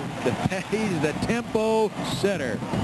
You know what's interesting about Monty Grove, the Gators weren't even sure that they were going to have him this year. He had to apply for that redshirt year, and he was granted a 5th season, came back, and he filled a big spot for them this year.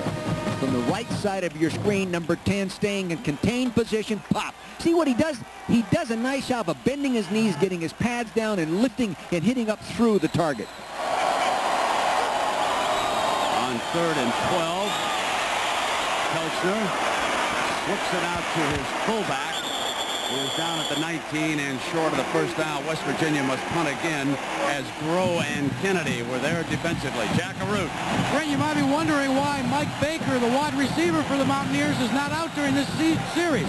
Well, he's over here on the sidelines, and the report is that he is suffering from severe stomach cramps. He's been out, and he's got the blanket covering him up. The medicos are tending to him, but it's going to be a long night for Baker now. Who knows if he'll get back in? Yeah, I'm not sure, Jack, he was the same after that punt return back in the first half when he was shaken up over on that far side. As Sauerbrunn sends one to Palmer on the run at the 42-yard line. And Palmer slips the first tackle, but not the second, and he is down at the 37-yard line. Well, now it is up to junior Terry Dean, who says he'll be back next year. The young man out of Collier High School in Naples, Florida. Another outstanding student down in that class at Naples. He was second in his graduating class. And at Florida, he's got about a 3.75 grade point average. His father, Frank, who is here tonight, played football at Jacksonville, Alabama State. And, of course, last year he backed up Shane Matthews, shared the duties this year with Danny Werfel. Werfel is injured. Dean was the starter and the finisher against Alabama. He's done a job here as Eric Red, who has scored 3 touchdowns for the Gators, runs to the 45-yard line, and John Browning, one of the second teamers of the Mountaineers, get a little playing time. That's that same counter toss where they toss it and comes back off tackle going the opposite way, breezes the linebackers, fullback gets in good position, offensive line coming up there, 7-8 yard gain. You know, one of the players we haven't talked about for the Gators that they're going to dearly miss next year is their guard, Jimmy Watson. He's the 290-pound senior, number 73. He's been a bit of an anchor for this young team this year. They have a lot of talent coming back on that offensive line, but they're going to be missing him. Now they come up with a slot to the right, and Rhett to the 49, and we get an opportunity to check in on what's going on this busy New Year's Day. John Saunders, take it away. Well, Brent, as you know, it is Bowl Day 94, brought to you by Wavy Lays, and we thought we'd get a chance to see how the Big East and the SEC is done with the Big East team facing the SEC in this one tonight. Virginia Tech a winner over Indiana. Virginia a loser to Boston College. Boston College out of the Big East, and Miami out of the Big East loses to Arizona. In the SEC, Kentucky loses to Clemson. Tennessee beaten up big by Penn State, and Alabama all over North Carolina. Right now, let's take it back to you, Brent. All right, John, thank you. And 1st and 10 and a timeout called here by Terry Dean. And while we've got an opportunity, why don't we take a break and check in on some other shows that are coming your way here on ABC.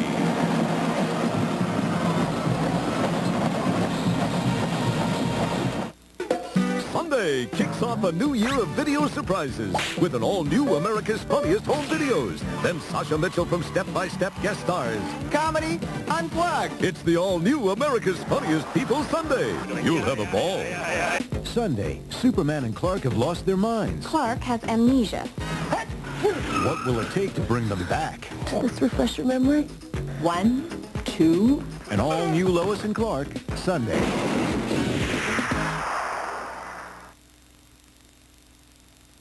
Steve Spurrier and the Florida Gators closing in on a victory here at the USF&G Insurance Sugar Bowl. Lead it big, 35-7.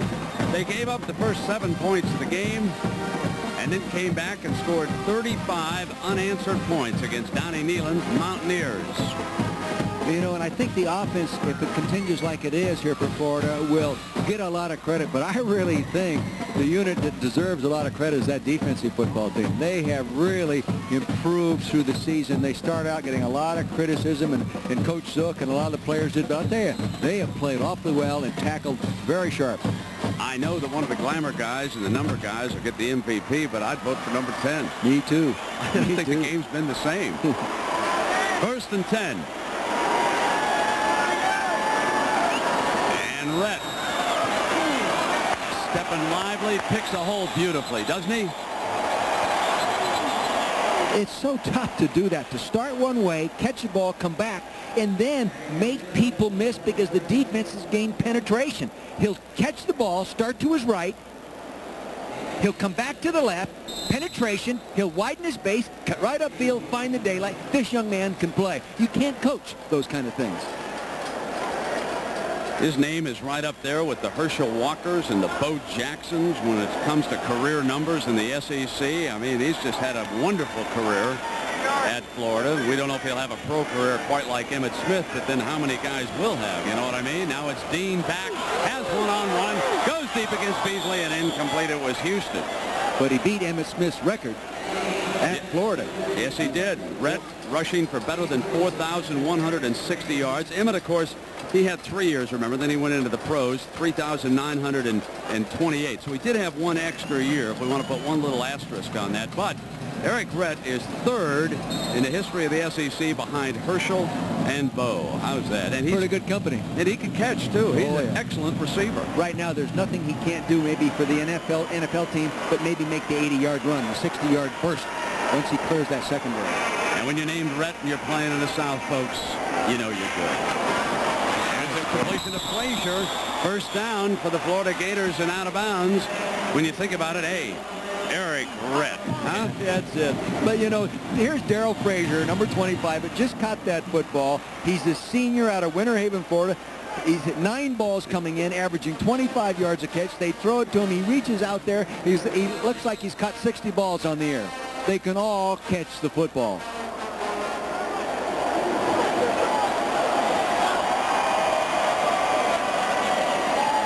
and 10. Florida on the move again. It's been all Gators since about midway through the second quarter.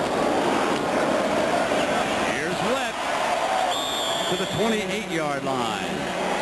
You know, Eric Brett last year in the Gator Bowl ran for 182 yards, and that was his second best since Larry Smith, a former great Gator, ran for 87 against Georgia Tech in the bowl game.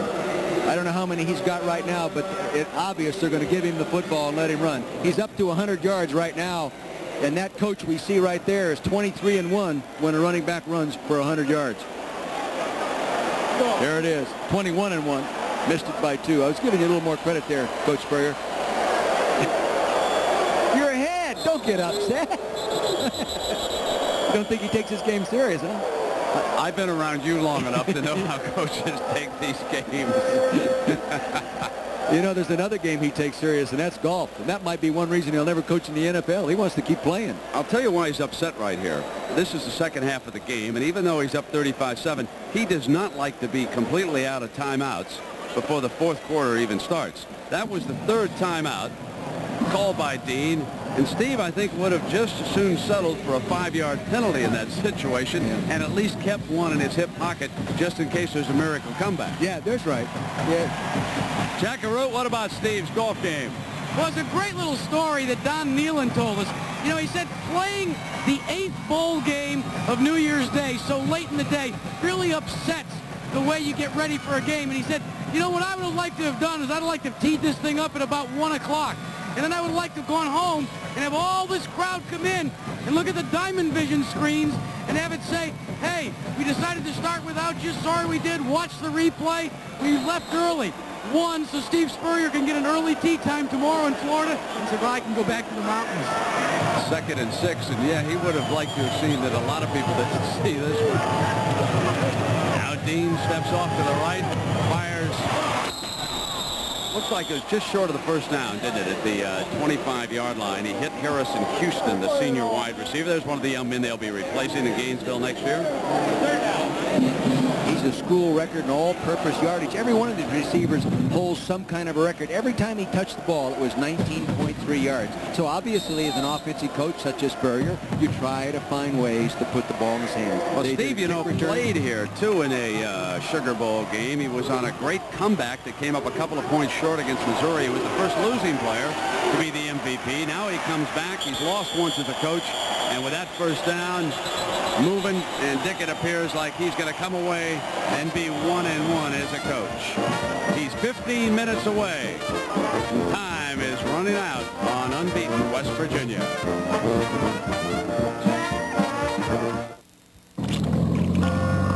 Over 1.5 million vacationers toured the canals of Venice last year. Not one of them, however, was a Lexus engineer. Why? Let's just say they were busy.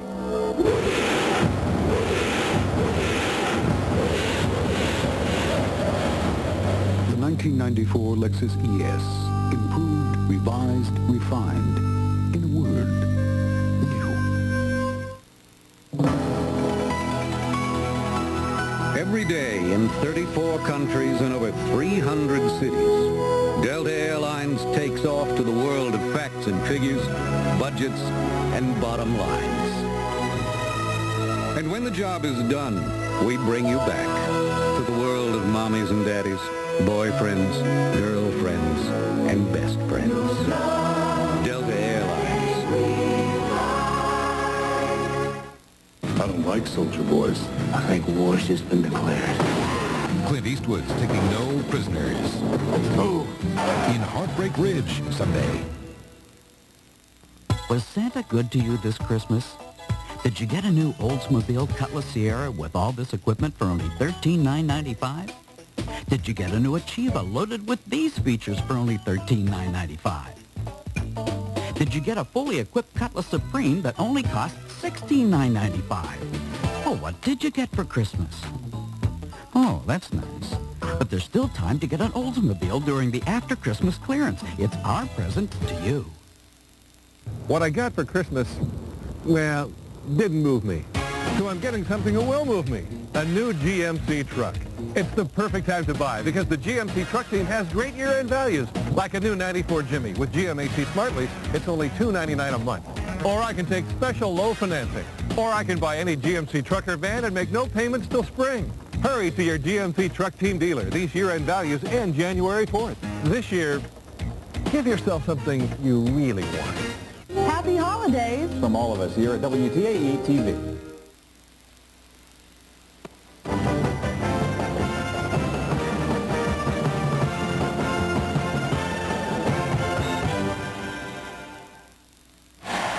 Oh, yeah, the winners say, let's boogie. And on the other side, deal. Can't wait to get another hand when you're trailing like this. 35-7. First and 10, and Dean straight back with the drop. Jack Jackson short and intercepted. Picked off by Beasley. Beasley at the 20 and out of bounds at the 27-yard line. Beasley with a little bit of revenge against Dean, who's been coming his way all night. Well, Dunlap, defensive coordinator, said he was his best coverage guy. He demonstrated there, coming up with his 4th pass interception in his career out of Valley Forge Military Academy in Pennsylvania. They tried to get the isolation on the corner pattern. He played it perfectly. Should not have thrown that ball like that. Then he goes ahead. Now he's going to be a running back. Picks up some blockers. Again, defensive teams are coached to form walls and become offensive players once they intercept the ball, and they did a pretty good job of it. The Gators start the final 15 with an interception. West Virginia will try to make them pay here. Kelchner on the roll to the right. Walker blocks beautifully, and he almost gave it right back. Hanks almost picked that off at the 40-yard line. Remember, at halftime, we had pretty even numbers. There weren't that much, really not many yards separating, because as you can see right now, total yards, 370 to 225. The 2 turnovers for West Virginia really killed them, especially the one on the kickoff return. Rushing yards, University of Florida up to 122 right now. Look at the passing yards, 248. Dean's got a ways to go, though, if he's going to get up to his best game of over 400. Now Walker is out and Rodney Woodard in. Kelchner.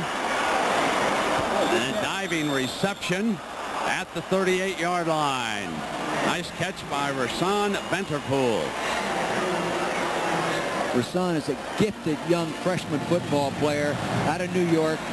They think he has real potential to be a breakaway threat type guy in the returns and a long gainer type guy with the receivers. Catch the short one and run and make it a long one. Walker slips back in with the play, and West Virginia taking a little bit too much time to get these plays in right now. When you're down 35-7, come up to the line, only 9 seconds left on that clock. And here is Walker around the right side, moves that pile out to the 44-yard line. It's a first down for the Mountaineers, and the clock will stop right now. Walker has had a great year, set a school record single season with 1,191 yards. Actually was slated to be a defensive football player. They were going to move him to the secondary last year. At the end of the season, a back got hurt. He ran for 100 yards in the last game of the season. Came in this year. John Jones was going to be the starter. He got hurt. They put him in, and he's never going to play defense. For sure. Now Kelchner and the Mountaineers in need of a big play. 2 almost. And he telegraphed that one all the way. Ben Hanks was coming. If he'd have had another yard, it might have been a quick 6 for the Gators. I want to tell you. You know, I've mentioned this to you before about Rich Braham, the big offensive left tackle from West Virginia, has a great initial pop. That time he set back in pass protection, and he popped the defender. Here he is right here on your screen. He sets back, and he'll pop Gaines, number 94. Watch him bounce back. He has a real good pop, and that's very important if you're going to be a good pass protector. Now, nice play. Hand to Woodard. Woodard, first down. Woodard blast to the 42-yard line. Dick, when you went back and looked at the game tape of Miami, you were very impressed with the Mountaineer fullback. Well, he was the guy that kept controlling the ball, making the tough 4- and 5-yard gains in the 3rd and 3 and the 3rd and 4 situations, and then he would run over people. And actually, on that same type of play, a number of times against Miami and their even defense, he broke up inside. University of Virginia offense, 244 yards rushing the game, 9th in the country. West Virginia, though. Mountaineers searching for that strike. Kelchner gets a lot of time, can't find an open receiver, and dumps it out of bounds and incomplete. Absolutely no place to go. See, there was only 3 people out there. They had 7 people covering, rushing 4 people, no one to throw to. That's Jim LeBlanc walking out of there. He had a shoulder separation problem last year, had 10 starts this year, so he's been able to play the whole season.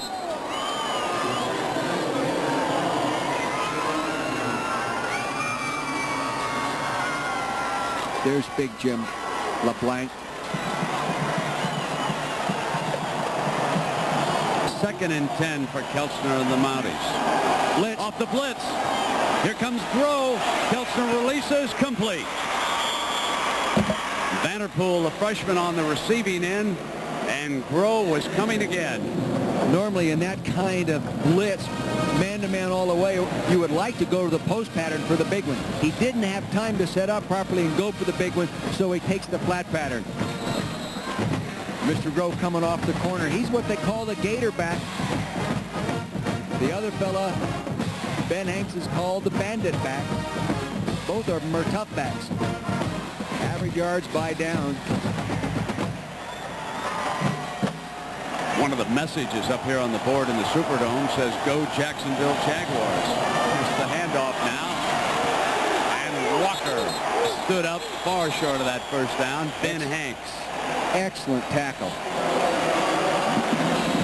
When you can knock a running back like Walker back by yourself initially with good tackling technique, you're a good tackler. There it is, the sign I spoke about in 2 years. The Gator Bowl, they'll start renovation on Monday. They'll have a brand new field. It means the Georgia-Florida game will go to Gainesville this year. It was already slated for Athens in '95. Then they'll go back to the brand new Gator Bowl. Who knows, maybe it'll be called Jaguar Stadium when they get done over there. 4th down, what a great story that is for that city. Down the middle and incomplete, overthrown, and Wright almost had his 2nd pick of the game. He had a wonderful 52-yard return for an interception in the first half. So they went to a double zone. They rushed 4. They went 5 underneath and had 2 deep. He tried to get the ball in between the 2 safeties, couldn't do it. Slot man, top of your screen, play action, trying to freeze people underneath. They want to slip it down in that seam. That's the place to go if you can get it there, but they couldn't get it there. What he got was lunch when Ellis Johnson, number 61, let him have it. Coach Zook, Monty Grove, ought to give that guy a real big hug, Coach. So Dwayne Mobley checks in as running back for the Gators. His father a few years ago did a nice Florida lottery down there for a few $1 million. Probably came to the game tonight in a chauffeured limo. That's what you do, you know, when you hit that lotto down there. That's what you're supposed to do. Over the last 4 years, 44 players named to the SEC Academic Honor Roll within this program. Not only good football players, but very good students, or a number of very good students. Doing a good job of recruiting the right people, then doing a real good job of coaching him once he gets there. You know, this guy, to me, in college coaching, has a little of Bill Walsh in him. No matter who plays quarterback for him, they do a good job, you know, and I've said that earlier in the broadcast, and he has a flair for doing the right things in the passing game, and they change every week. Yeah, you said right away it was the most sophisticated passing game that you'd looked at in college football. This is Terrence Boyd. He's the freshman, and Eric Rett, after a 100-yard, 3-touchdown night, we'll get some time off, and we'll get a chance to look at Foy, and we check in with Jackaroo. Jack? Well, I'm really happy, Brent, because I've met up with the entire Dean family, Terry's mom and dad, but more importantly, Robin Rabb, who, believe it or not, I understand, Robin, that Terry Dean one time at Florida Field early in the season was sacked at the 50-yard line by none other than you. Tell me the story. Well, Terry and I had been talking a little bit about getting married and stuff, but then he started tricking me and saying he didn't know if it was going to happen. So one night we went out to dinner, and then he decided to drive out to Florida Field, and I thought, well, what's he going to do? Whip out, you know, and show me his bench press or something. So anyway, we were walking out on the field, and it was a pretty night, and the stars were out, and he just dropped on his knee and asked me to marry him. That might be the only time that Terry Dean ever gets sacked for a long-term gain. Got that right. That was the most unique sideline report we've had this year. Oh, my. Second down. And here's Ford. Now, how about Terry Dean's parents? Let's make sure that they're sending him back to Gainesville next year, Jack. Brent, that's exactly what I was going to ask his dad, Frank Dean. Frank, there were a lot of reports before this game that maybe there was the possibility that Terry would forego his senior year. No, he never really thought about that very much. He'll be back next year. How tough is it on a parent when you've got a quarterback situation the way it was between Werfel and Terry, back and forth? What kind of advice did you give your son? The normal things. Hang on.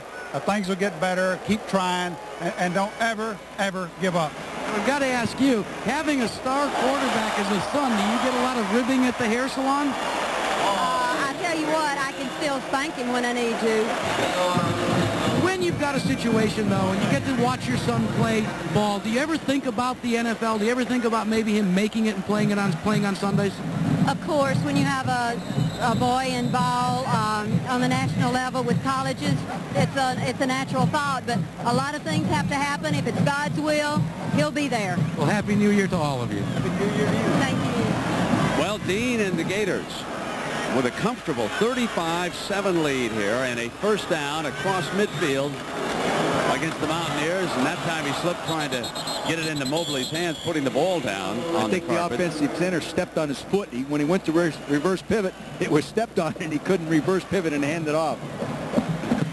That's embarrassing. And it does happen. Every once in a while you see that happen. But the Gators have not been embarrassed very often here tonight. No, they haven't. They've done most things correct. You know, little Terrence Foy, that freshman running back, he's a true freshman out of Orlando, Winter Park High School. He averaged 11.6 yards a carry. I don't know if they're going to miss Big Eric that much. 11.6 yards an average carry last year in high school. Well, the SEC will test him. Here he is running the toss play. He slipped through, looked good on that run, made his way to the 45-yard line, and Wes Richardson, number 41, is normally a good tackler, so this young man has some strength as well. He just kept those legs going. He's short and squatty and 180 pounds, but he has power as well. He's shaking his head. You know, that guy wanted a piece of my head there. Here he is, Winter Park High School. How about that dental work? Yeah. It's all right, huh? Yeah, that's where you carry your goals, you know, a lot of times. They sent him in motion, and they fired at Jack Jackson. Jack will be back next year. He'll be an All-American candidate. Yeah, folks, get ready.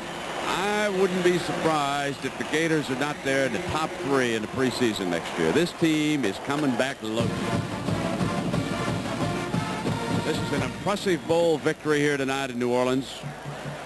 He did a great job this year. A lot of folks didn't think he'd get past Tennessee in that division. They did. They beat Alabama in Birmingham. Granted, Alabama had a little quarterback problem, but the Gators deserved to win that game. There was no question about it. Shane Edge's big play, and then Dean hit the long pass right away to Jackson. Here's Foy. And Foy to the 27-yard line. And, of course, there will be another host of good young recruits down there in the state of Florida. It's unbelievable to me how much football talent there is now in the state of Florida. When you just think about it, I used to think that California and Texas and Ohio and Pennsylvania, but I don't think any of them, Dick, in their heyday turned out as many great skill players as the state of Florida does. A lot of speed down there, Brent. You know, and here we're watching University of Florida tear West Virginia apart, and they fight for respect down there with Florida State down there and the University of Miami, and they're rated a 3rd rank, you know, and they're fighting for respect. That's Mobley, short of the first down. Speaking of Tuesday night on ABC, your comedy favorites ring in the new year with new episodes.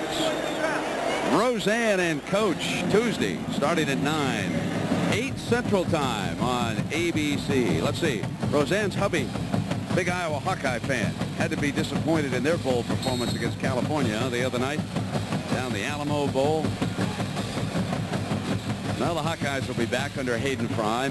Big Ten enjoyed a good season, capped it off today with an upset of Tennessee in the Citrus Bowl and a big win by Wisconsin. Can't say enough about Barry Alvarez and the Badgers. what they accomplished with that program. Ohio State earlier had beaten BYU, but not by much. Incomplete. Brigham Young was threatening going in. You know, you talked about all that talent in Florida in the three schools, Dick. Really a down year for Miami, wasn't it? Oh, yeah, offensively especially. We saw them, and they just did not look like a normal Miami football team the day West Virginia beat them. Now, you don't want to take credit away from West Virginia's fine defensive effort, but they just were out of sync the whole ball game. And obviously, they get up against University of Arizona and Dick Tomey's team today. Couldn't get her done. So Judd Davis on to attempt a 43-yard field goal, and the Lou Groza Award winner. He's had 5 extra points, and he adds a nice field goal. So it's been a great night in New Orleans for the Gators of Florida.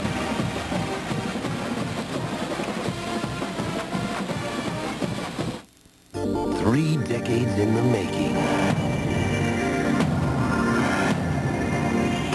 And worth its weight in gold. The all-new Ford Mustang. It is what it was, and more.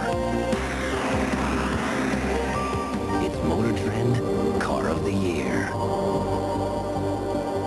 Annual camping trip. I'm on the phone calling all the guys. When he gets to me, he says, "Sorry, pal. You're bunking with Rick." No way. Rick? The human jackhammer? So yes. Why do we take Rick on these trips? Say, hey, he's your friend. I say he's your cousin.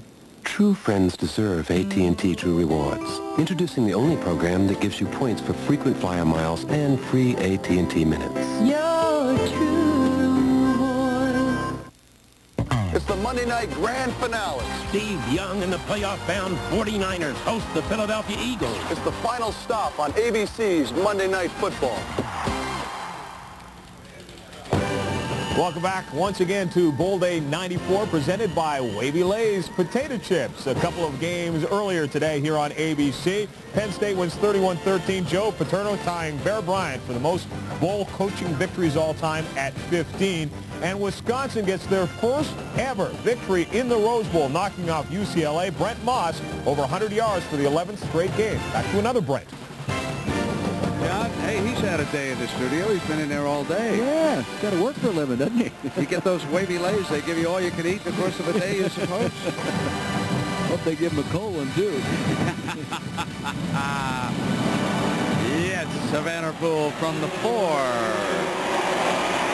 25 and to the 30-yard line, and it's first down. Well, I know that the fans of the Mountaineers and the youngsters over there on that sideline are down right now. This has been a discouraging performance, not a good one. No alibis for them, but it's been a good year, and their fans will be back. They gave them a lot of great memories this year for the Mountaineer fans. We've got 7 minutes left in this ball game, and it's still a terrific program. Darren Studstill comes back in, and he'll take a series here in the second half and see if he can finish something off. He's done it before, but he's got a long ways to go here. And it's 2nd and 10 as he fires it out of bounds. You know, Dick, West Virginia seemed to have an edge going there in the early going, you and I were talking about. And when they lost it, they couldn't regain it. And they don't have as much skill at those skill positions as the Gators do. No, they don't. They don't have the overall team speed defense against offense. And they were right in the thick of it there, playing with great intensity. And when they started to lose it, then the emotion couldn't help keep the game close. I don't think that Florida is this much better than West Virginia. But as the game went and they lost that intensity and that great desire, then it really separated. Save his life. You know, and the bigger the game, many times, once a game starts to separate, the more it separates, like a lot of our Super Bowls.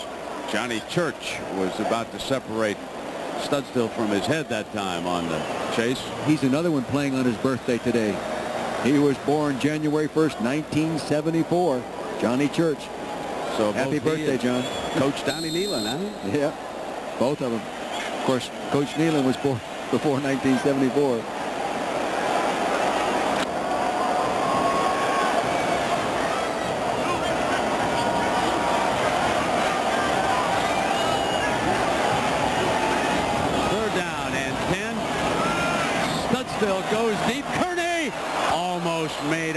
fingertip grab at the 35-yard line. Nice effort. That was a well-thrown pass, Coach. It was right. It was thrown nice tight spiral. He just could not get to it, obviously. When you throw that kind of ball, you'd like to throw that with a little higher trajectory and let it run underneath it. That kind of ball thrown that flat, the receiver, I mean, it just has to be perfect. He can't get to it. John Zook there still doing his coaching. Sauerbrunn with a long at 55. And a fair catch at the 27-yard line. 6.5 minutes away from a USF&G Insurance Sugar Bowl victory. Your business is like his business. It's like this business. It's like that business. It's like show business. It's like shoe business. It's like business 1 is like business 2. It's like his business is like her business. It's like business 899 is like business 988. Just like his business. So your business is what business? At USF&G, we make it our business to know yours. Because only when we understand your business are you truly covered. USF&G, the difference is understanding. When it comes to tough hand tools, we're making a name for ourselves because they're made with a full lifetime warranty. That's Ace, the name to know for hand tools. When the doctor told me to come in right away, I was scared. This burning pain was real. Was I relieved when my doctor said Mylanta? For heartburn, Mylanta is the antacid doctors recommend most. My doctor said Mylanta. I went out to buy a car and came home with a truck. Everybody saw my new Ford Ranger and said, "Are we in luck?" Now I've been driving nonstop because my girl likes to shop and my mom wants a fridge from way over the bridge. And my boss just bought a condo. Better start hauling pronto. My best friend says it's cool. Let's go cruising like we did in school. Don't get me wrong, Ford Ranger's the truck I'm gonna keep. I just wish I could get some sleep. Monday, he's a rebel with a reckless past, poised to take over his father's evangelical empire. Meet Franklin Graham, Billy's son, on Day One, Monday. Well, here are the key plays as far as the Gators of Florida are concerned. Monty Grow unloading on Darren Studstill. And the game was never the same. After a timeout, Grow on the blitz got a hand on him and forced this turnover. And folks, watch Lawrence Wright do the rest. The game was tied at 7 at the time, and nothing was the same after this 52-yard dash for a touchdown. And the lead now is 38-7 as Eric Kresser checks in at quarterback.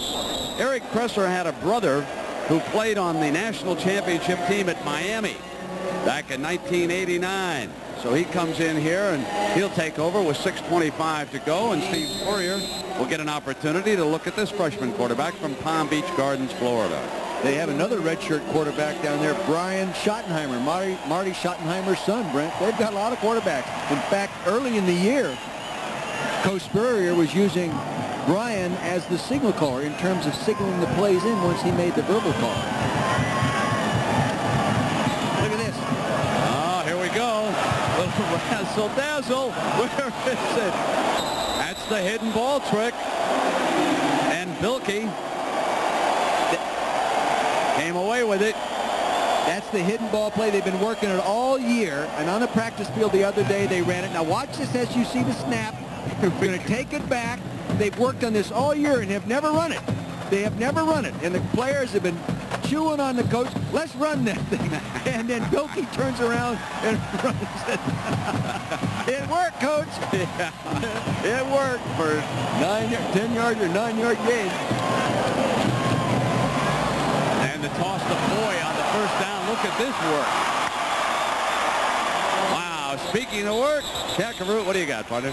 Well, Brent, I've run with the Buffalo. I've ridden the Sooner Schooner. Check this one out. Let me tell you something. This thing weighs about 45 pounds once you put it on. That's what you had on a Bourbon Street the other night. Well, you didn't tell anybody, Dick. But I'll tell you, we talk a lot about it. We see a lot of mascots. And I'll tell you, it's hot in here, and they deserve a lot of accolades throughout the season because this is a thankless job. I'm out of here. I hope so. That's wonderful. 1st and 10. Here's the toss to Foy. Foy slashes to the 45-yard line, and there's Sol Snaggletooth himself. Hey, look at this, huh? Couple. He has found his calling. Has he ever, huh? Yeah. Hey. The lovable Gator, we'll call it. Oh, he's over there looking for one squeeze after another. I'll tell you. Second down now. I'll tell you, folks, it's been something here. Now Cresser. Nice throw. Out of bounds at the 25. Nice patient throw. And he was able to pick up Hill working the sideline.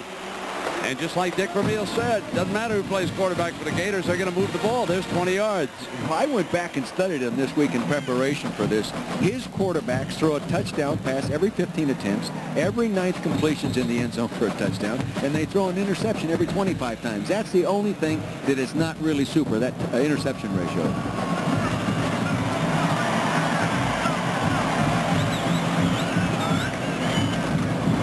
Here's Foy.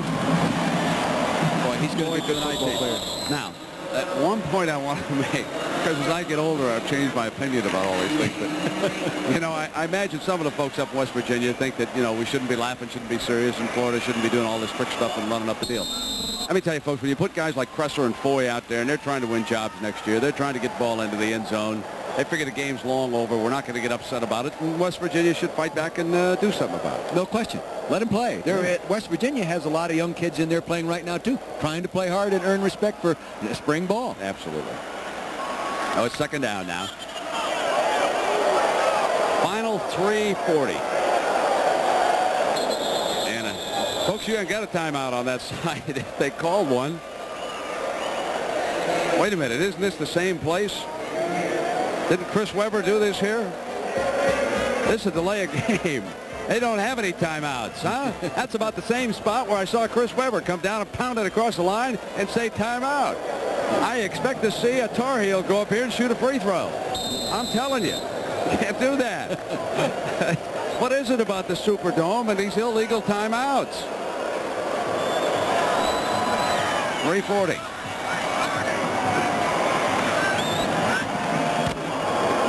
To give back, and Cresser is going to keep it on the run. This is a run all the way, design run. It's not a flea flicker pass. It's a quarterback sweep. Let's go all the way back to the hidden ball play. I don't know how many of you ladies people have ever seen this. I have never seen it. Is that clever? Look at that. Now they all separate. That isn't a, you know, Dick, I only got your attention because I've seen a variation of it. I saw really? Bobby Bowden off a punt run that against Clemson, a huge play. Really? Yeah. Now it's 3rd and 3. Final 3:30 to go. You know, when you have a big lead, you feel free to call about anything. Oh, sure. Pressure's going to, he can throw the ball well. Yes, he can. I asked the coaches the other day about him and throwing because I noticed that on the practice field. They said, no question, he throws the ball well. Bobby Bowden's ahead by 2 right now, Coach. Like he says he throws the ball well, but he has a lot to learn about the offense. That was Chris Dorian. He hasn't been too active tonight. He looks a little bit like Chris Collinsworth. That was his big hero down there in Gainesville. Guys, it was a great year anyway. You got shellacked there tonight, but let's take a look at that AP Top 10 here after this play. Our producer, Kim Belton, will get it for us, and we'll take a look at what the writers, that's Foy, might come up with. West Virginia, of course, is going to slip a little bit. Florida State trying to hang on. Nebraska with a very, very gutty performance down in the Orange Bowl tonight. Notre Dame, well, they've got an argument if Florida State wins, but barely. Notre Dame has a terrific argument, folks. Auburn, of course, is unbeaten but didn't play because they're on probation. Tennessee will drop. Yeah, Texas A&M will drop. They'll drop. Florida's going to climb up, may finish in the top 5 or at least close to it. I'll tell you, if Florida State just nicks at the wire Nebraska, how can you deny Notre Dame a shot at a national title when they beat them? Am I missing something? No, you're not missing a thing. I just think it's a wonderful argument, and it's one that the writers and the media and of course, one way to settle it would be to have you-know-what. But we won't get into that. Ball is at the 15-yard line, and Donnie Nealon, great year. Great year, great coach. He took that program over. They had 4 consecutive losing years when he took it over. They went 6-6 his first year. From then on, they had 9 winning seasons, 2 losing seasons, been to 8 bowl games. Outstanding. Run a little draw play here on second down. You know, when you visit that campus and move around there in the athletic department, the weight room, the locker room, and everything at West Virginia, too, you really recognize that the players love it being there. They have a great rapport with their coaching staffs. They work very hard. And I'm looking forward to having the opportunity to go down and see how the Gators do it this next year. We didn't get there this year. Oh, heck, we'll get a condominium in Gainesville. Well, this team's going to go for the national you don't have one already? You have one every place else. Third and 6. I never know where to call you. Can't hit a moving target, kid. Here comes Foy, and Foy is wrestled out of bounds there around the 10-yard line. So next Sunday, it's the premiere of ABC's 1994 golf coverage. Greg Norman, Freddie Couples, Jack Nicklaus, the stars of the PGA and the Senior Tours, tee it off in the final round of the Mercedes Championships. Live coverage begins at 3 Eastern, 2 Central and Pacific next Sunday, right here on ABC. So the PGA Tour gets underway again. That's always a great event out there outside of San Diego. And Dick, you and I next week will head for an NFL playoff game on Saturday, partner. If it winds up being Green Bay, bring along your longies. Bring along the longies. You bet. Davis with a 26-yarder makes his second field goal of the night. And it's 41-7, 1:55 to go. The Gators have scored 41 unanswered points. You don't think a car can change your attitude? Watch. Take this guy, give him a probe, lose the sweater, change the hair, voila. Or her. Give her an Escort GT, lose the glasses, make over city, and bingo! Whoa, this guy needs a Ranger bad. Let's do that grunge thing, and off you go. A lot of work here. Definitely Mustang. Lose the pocket protector, heck, lose the whole outfit, and throw that man away. Ford. Serious attitude adjustment. Want a grace you can't resist? There's no bag chip you can pop like this. Chips and bags got busted pieces. Brings you down with all their greases. Cup Pringles can't stop. Pop, Cup Pringles can't. You got the back, you got the bunch. For a whole lot of taste of the Pringles crunch. You got the duck-bill lizard too. Only Pringles rings taste like this to you. Cup Pringles can't stop. Pop, Cup Pringles can't. No can those bags of fresh whole chips. Nothing like Pringles crush your lips. Yeah, once you pop, you can't stop. Gulf of Mexico, where world-class fishermen like Jim come to battle the big boys. Jim, you got one. Yeah, hey, this calls for a celebration. How about a cold O'Doul? Thanks. Only 70 calories and non-alcohol, because out here, you never know what's biting. When you want the refreshing taste of beer without all the alcohol, think O'Doul's. It's what beer drinkers drink when they're not drinking beer. Well, I'll tell you how good it could get for Florida coming in here to New Orleans. There's a high school quarterback in this town by the name of Peyton Manning. Yes, it's Archie Manning's son. And he was in here watching the Gators work out for a couple of days inside the Superdome. Now, it's illegal for Florida coach Steve Spurrier to talk to him, so he didn't. But I want to tell you that young Manning was very impressed as he watched the Gators practice. And, of course, here tonight, in watching with his father honored here, that would be something if Peyton Manning would wind up in Gainesville. If it's anything like the dad, oh, was he a player. Just never had the opportunity to have the great supporting cast, but what a football player. Vanterpool.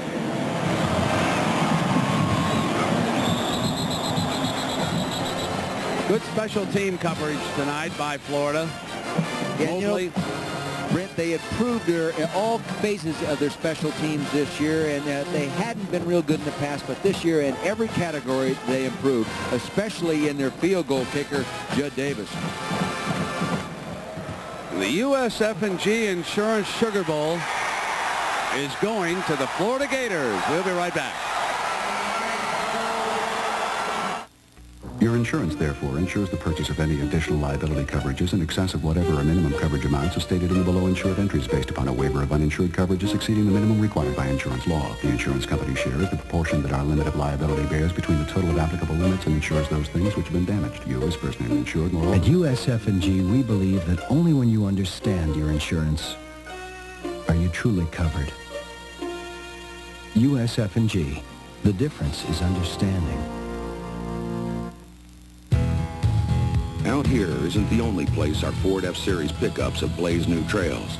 Our engineering labs are filled with constant improvements like our new standard airbag, a new convertible console seat, and yet along with all these new ideas, there's one that's not new for us at all. Toughness. Because when you design a truck for the future, it better be built to last that long. And now for a limited time, get the best red carpet lease ever on America's best-selling truck, Ford F-Series. Well, now here's a switch with the Seminoles in trouble.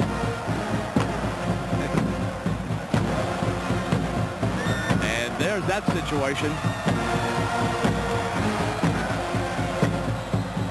How about that job by Nebraska and Coach Tom Osborne in that one? No matter if he hangs on or not, huh? Chad Johnston in. Well, I tell you, if he does do it, he's earned the right because they aren't the most talented Nebraska team you and I have seen over the years. He's done an excellent, excellent coaching job. Jimmy Gary, the ball carrier here, Dick. Last minute and a half winding down.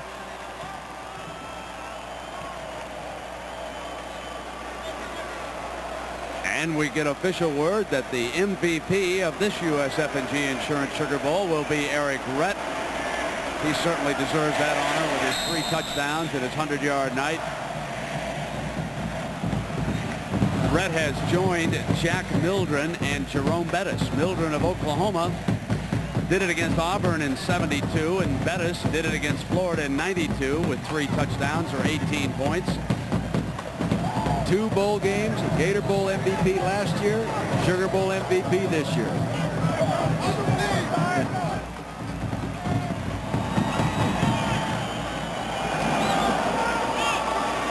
Gary again. Gary's a big, strong kid that's had knee problems in his career there so far.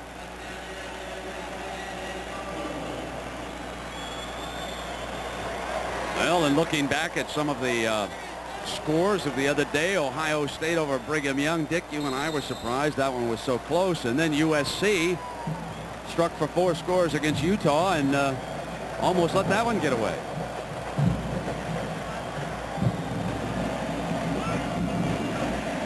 Last 30 seconds.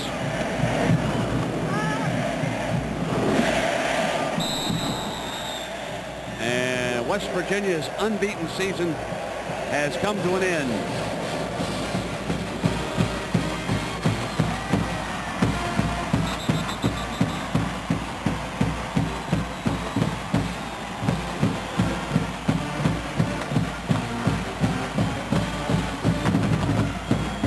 We'll wrap it up here in a moment.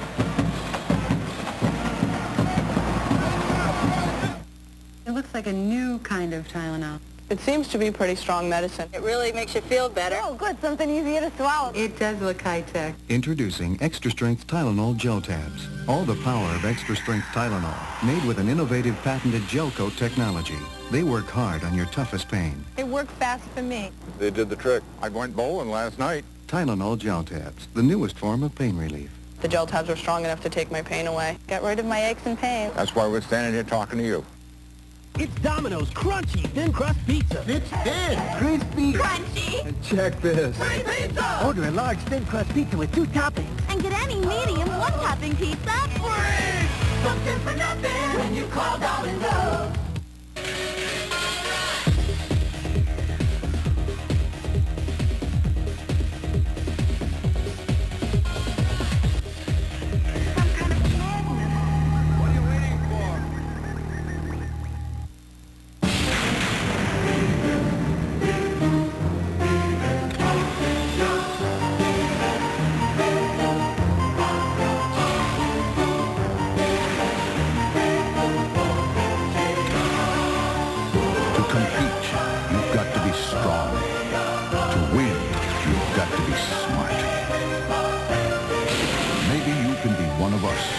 The few, the proud, the Marines.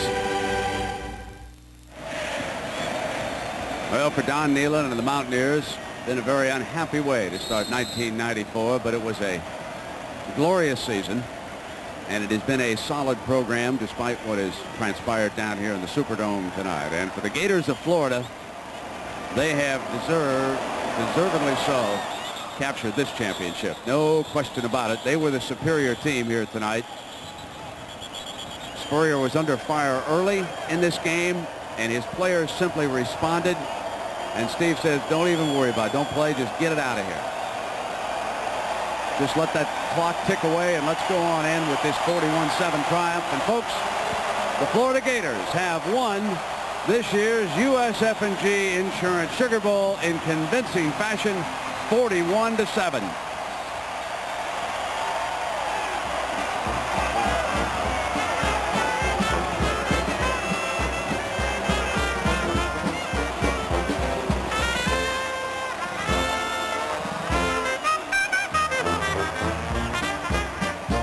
So it's over down here in New Orleans.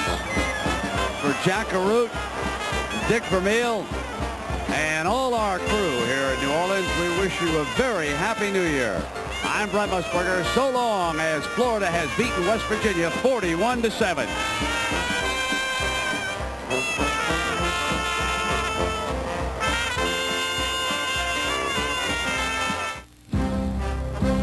ABC Sports coverage of the 1994 USF&G Insurance Sugar Bowl.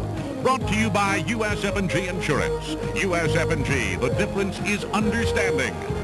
The all-new Ford Mustang. It is what it was, and more. Owens Corning. Make energy savings a touch easier with new Pink Plus poly-wrapped insulation. And O'Doul's. It's what beer drinkers drink when they're not drinking beer. Monday night, ABC Sports heads to the Golden Gate for a primetime East-West showdown. Steve Young, Jerry Rice, and the NFC West champion San Francisco 49ers host the Philadelphia Eagles. It's the season finale of ABC's NFL Monday Night Football. This has been a presentation of ABC Sports, recognized around the world as the leader in sports television. There's nothing funny about not knowing how to read. So if you're in school, stay there. And if you've dropped out, go back. Education makes a difference. Never stop learning. The American Broadcasting Company, ABC.